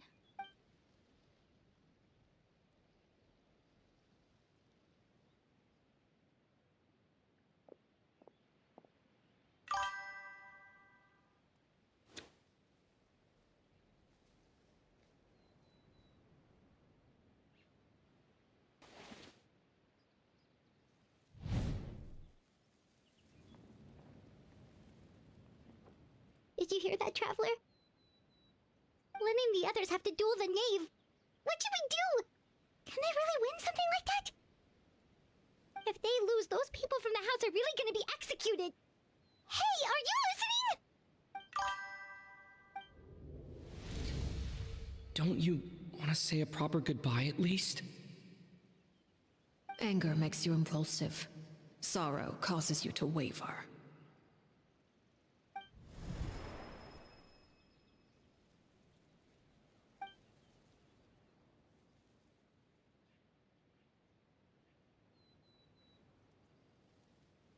Oh, looking at that expression on her face, she seems really serious about this.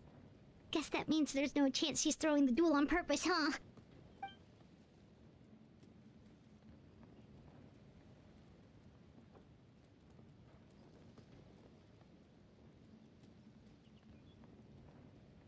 When guests are around, families are often on their best behavior.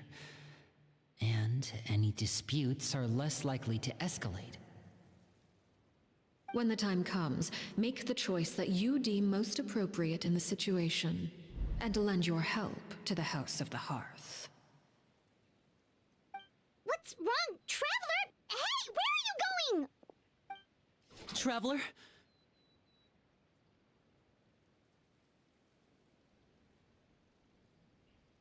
You're asking to join the duel against the knave? I'll allow it. We do have a ready-made dueling ring at our disposal, after all. All I would advise is this. Keep a firm grasp on your weapon, and give it your all. Any less.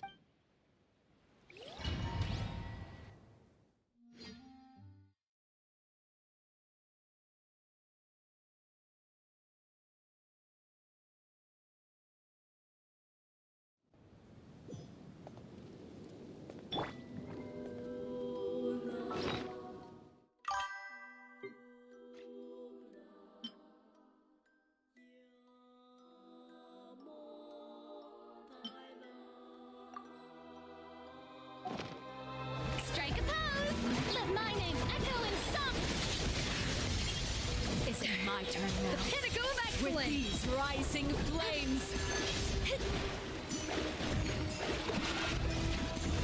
And voila! Closer. Now that's more like it. Decided by my turn destiny.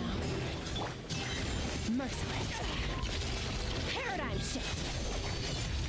With the fall of darkness, destruction shall rise. Let the world Have a taste of collide. her. You all right?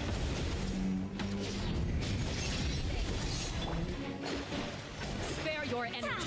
Running is a pollution. Into the void.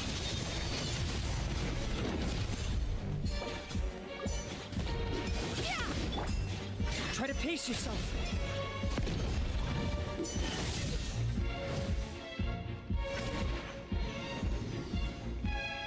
Spare your energy.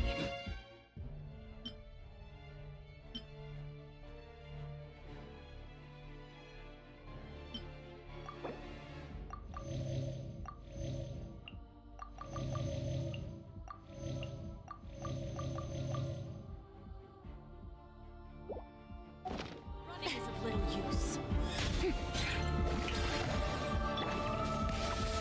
Not bad. You've proven to be a worthy opponent. Now's our chance!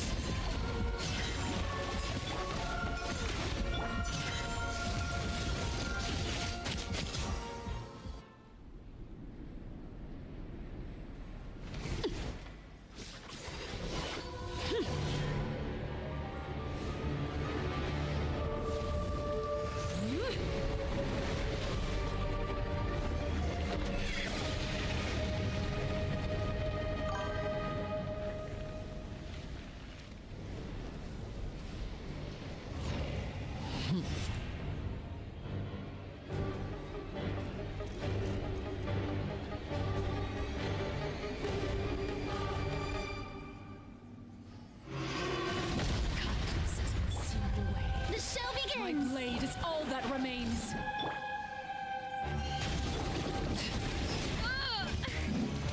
A burst of flavor! Watch out for Father's movements! Look out!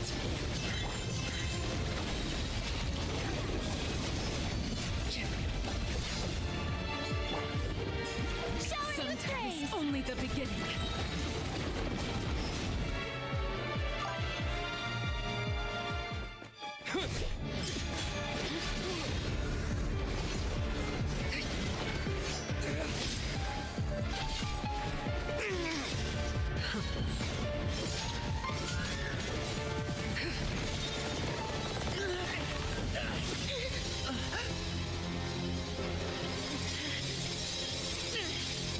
You should know better than to crowd in one place.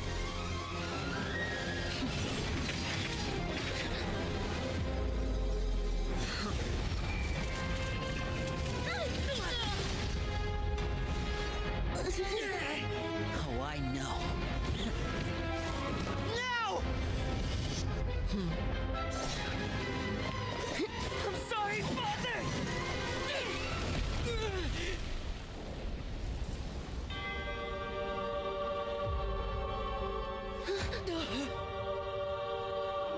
Sorry for what? This pitiful excuse for an attack?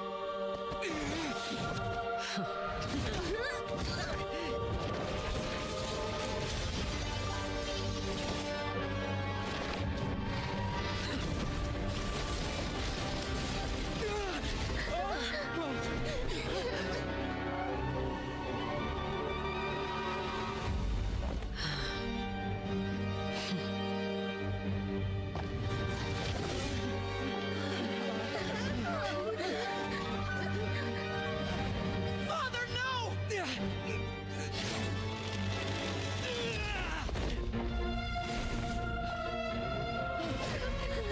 Made it out, did you? You're stronger than I expected.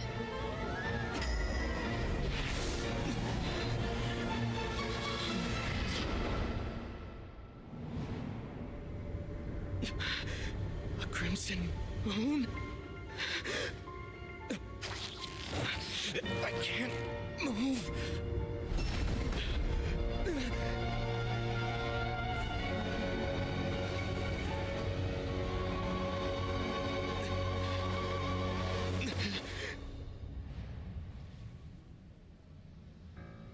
Still, not strong enough to beat me.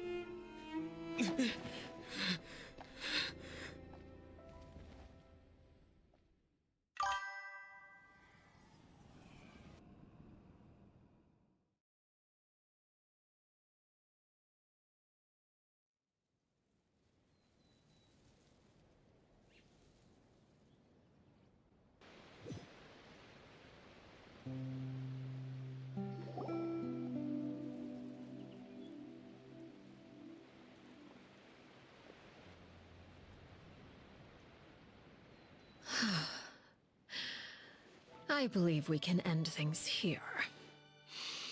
It's not often that we get to enjoy the company of guests, after all. We wouldn't want things to get too out of hand. Brother, are you all right? Linny! Given that I am the victor of this duel, as agreed, the punishment stands. No! I never thought things would end like this. However, everyone involved in the duel demonstrated a remarkable level of strength and determination.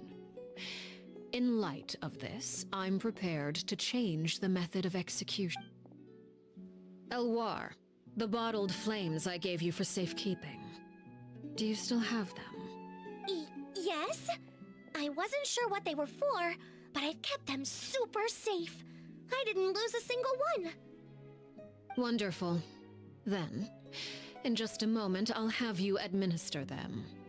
Bottled flames? Indeed. They're the product of a secret experiment. Under certain special circumstances, flames can be extracted from my person and preserved. Once ingested, searing pain will spread across every inch of your body. No harm will come to you physically, but your memories will be burned away. If you can withstand the pain. When you awake, you'll have forgotten everything you know about the House of the Hearth. In other words, administering this memory is a mysterious thing indeed. Losing a portion of your memories will alter your sense of self.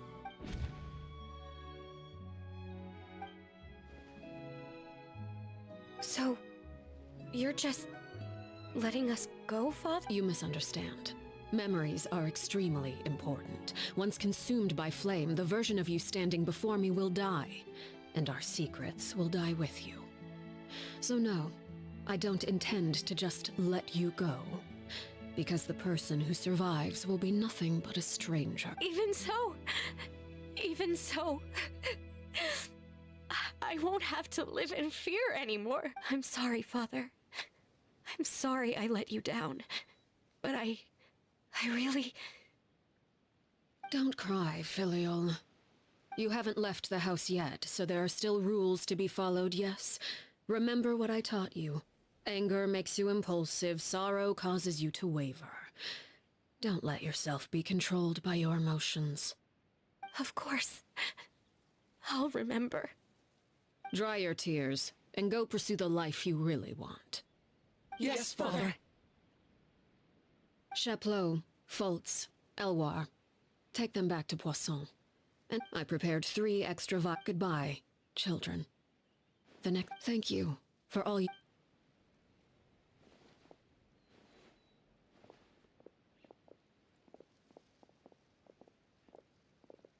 Father. Let's go.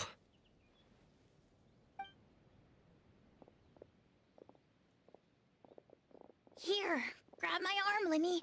I'll help you walk back. Thank you.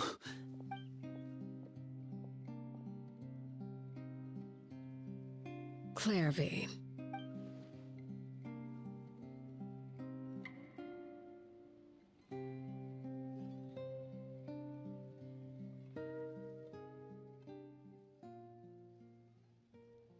Can we talk now? I've been waiting for a super long time. You really are Perry, aren't you? I haven't seen you in so long. How come you're all grown up? Wait, did I somehow travel to the future on accident? Or am I dreaming? What a long dream! Neither. You died, Clairvy. That's what happened. You could have at least sugarcoated it a little. Look, she's that speechless. Oh. Okay then. Huh? That's it? You accepted it just like that? Yep. If that's what Perry says happened, then I believe her. Perry wouldn't lie to me. Plus, I don't really need to know why I'm like this. I'm more curious about what happens in the future. Can you tell me about it? I want to know what happened to her. And to me. You never stopped trying to defy fate. At first, no one believed you. You could only vent your frustrations to the moon. In fact, you often sought comfort in the night sky. You wanted to see the aurora, so one night we promised each other we would go to Snezhnaya to see it together. Later on, you tried to run away, but you were brought back each time.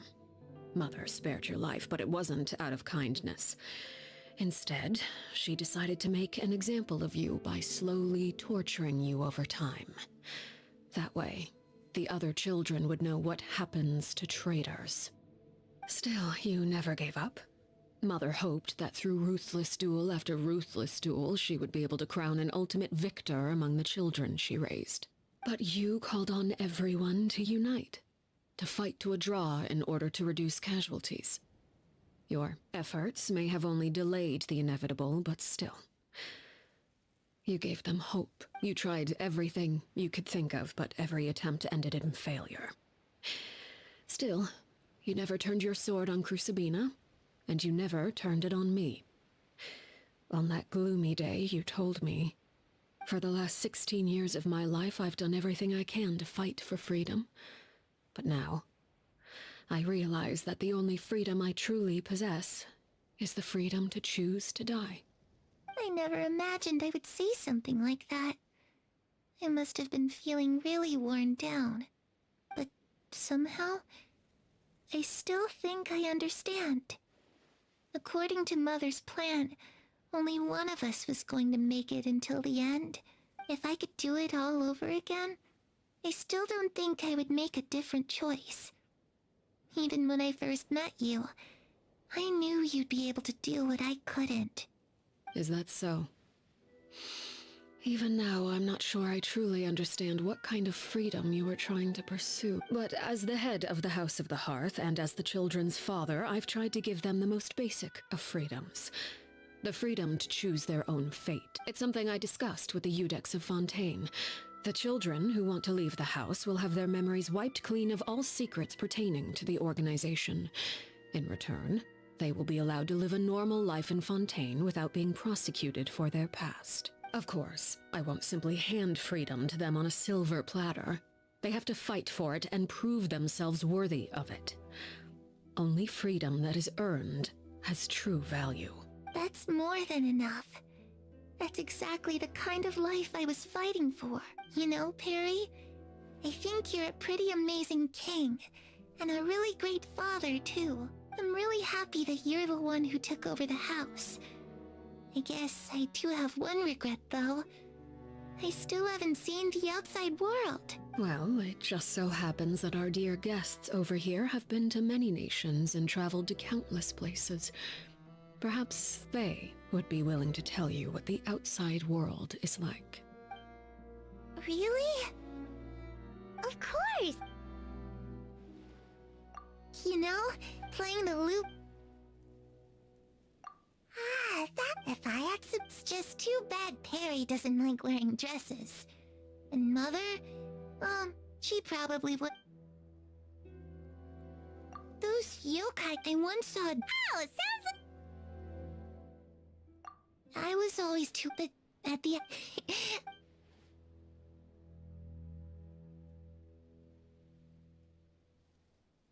The situation was super dangerous. Lenny and Lynette were... Oh no! Don't worry, we were able to turn the situation around. How'd you do that? Come on, tell me!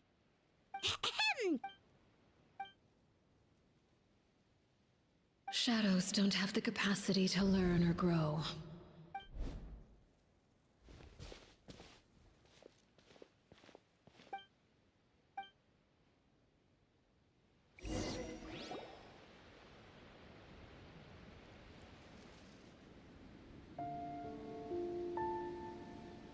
Clairvy, you've worked tirelessly from the shadows to overthrow the House of the Hearth.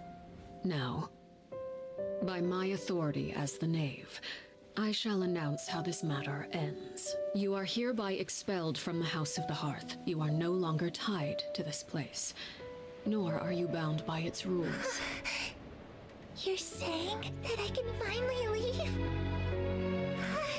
I get to experience the outside world as well?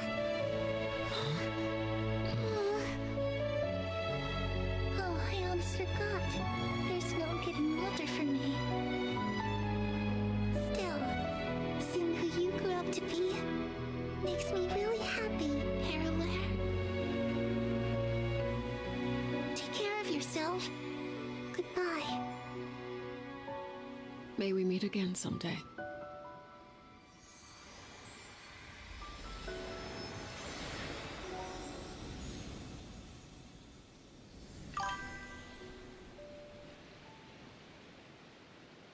Clairvy. She left so soon. Paimon didn't even get to finish her story. I also have certain sentiments left unsaid. I wanted to tell her that the aurora I saw in Snezhnaya was just as beautiful as the ones in the pictures. But a shadow's memories reset at dawn. Had we delayed any longer, we wouldn't have had the time to say goodbye. Whatever regrets may linger, let them be lost to the coming of a new day. Father? It's Linny! Hey, Linny!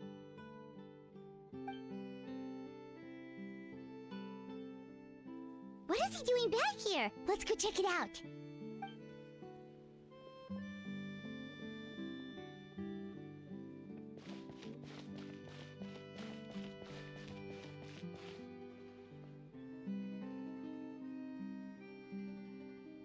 Father, the bottled flames have been administered.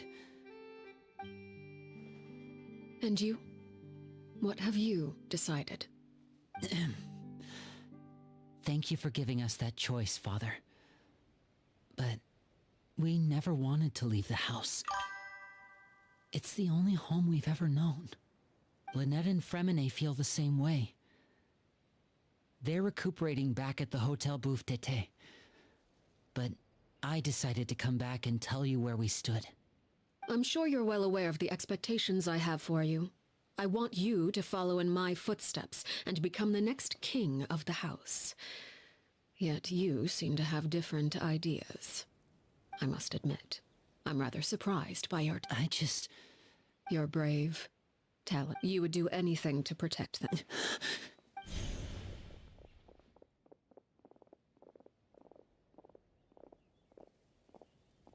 Speaking up back there was so brave of you, Linny.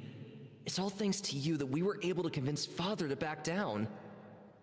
You're a hero, Linny. Hero. Father is the real hero. Had Father gone all out during the duel, there's no way I would have walked away with my life. I'm not deserving of that title. I'm not strong enough or smart enough. You're wrong. In my opinion, all you need to be deserving of the throne is conviction and the necessary strength to act on it.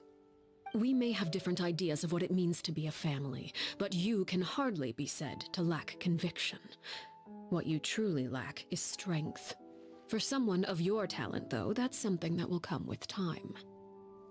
Even without that strength, you still chose to face me in a duel, even though the odds were stacked against you. That capacity to honor your convictions is what I truly see in you. Father. No one knows what the future holds, what tragedy or triumph may be in store. Being at the head of this organization requires the strength of will to face whatever comes. Caution will only hold you back. If reaching a certain standard were required to go after what you want, I would never have succeeded in killing my predecessor. Back then, there was still a considerable gap between our abilities.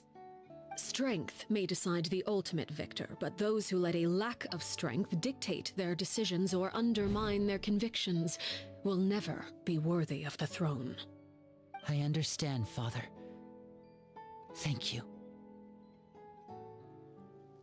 Children must grow up to surpass their parents. Only then can a family continue to flourish. The road ahead is not an easy one. You've done so much for me, Father, protecting my... Then you're welcome to... Having members who longed for the light was our organization's last weakness.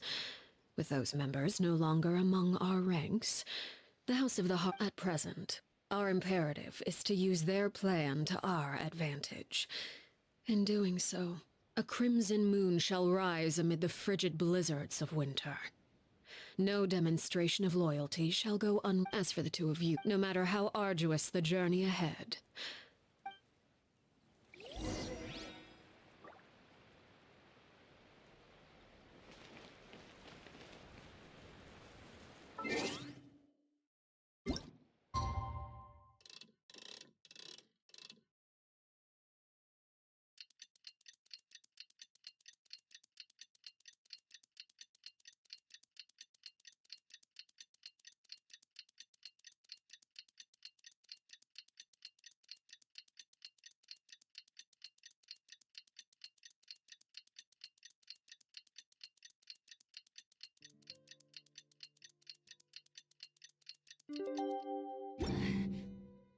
Boring! Didn't Linny say that Lynette and Fremine were recovering at the Hotel Bouffe d'été?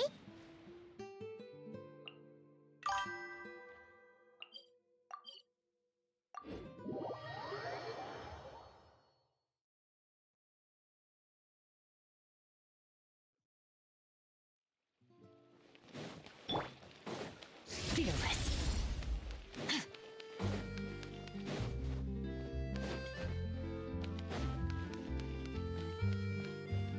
Fearless.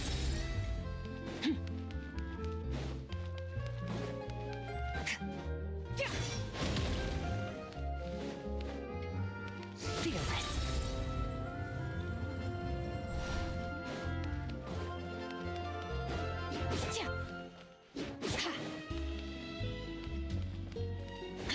Merciless.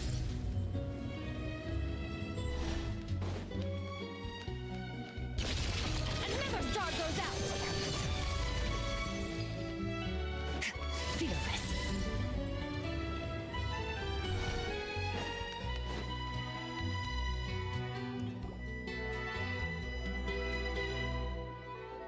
Lynette?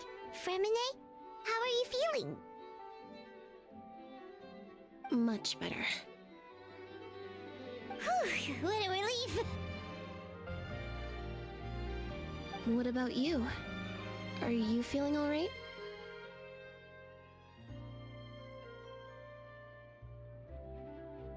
I knew you'd... Oh, Linny and the other members have left. I see. I'm glad Father came. Wait, what? Crucibina. When a couple of months... Father took in... The last time you... She said she didn't... The foundation, that's what Father... But I still think if Father hadn't taken over... Father rarely brings up the fact that she saved us, but we may have argued... Whether the path... So I wanted... Oh, we didn't do anything. Of course. I actually saw... They didn't recognize. They seemed...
Sorry, sir.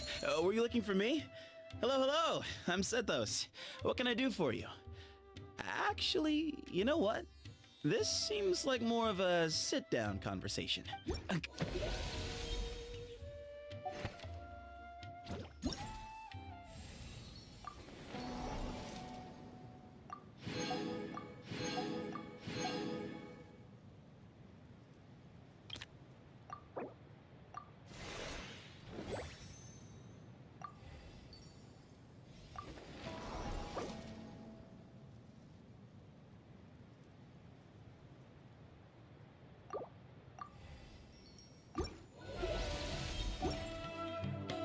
Where do we come from?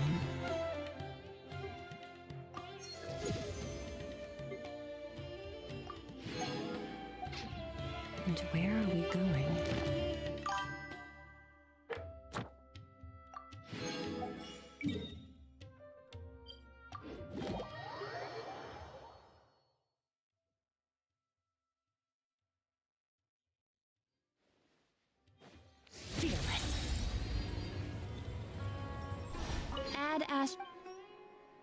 Thank you for complete.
All things come to an end, even time itself.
I'm running on diesel, baby, I'm active. Shawty wanna know what's happening. Baby, no cap, I'm captain. Honey, no rings on me, ain't bagging. Diesel, feeling I'm massive. I kill it like Shaq, I'm shacking. That little bitch, she savage. Hit it on top all night, I'm damaged. Bomb, bomb, bomb, bomb, bomb, bomb, bomb, yeah, bomb, bomb, bomb, bomb, feeling I'm massive. Kill it like bomb, bomb, bomb, bomb, bomb, bomb. I just wait a while, wait a while, wait a while. I just wait a while, wait a while, wait a while. I just wanna wait a while, wait a while, wait a while. I just wanna wait a while, wait a while, wait a while. I just wanna. I'm running on diesel, baby, I'm active. Shawty wanna know what's happening.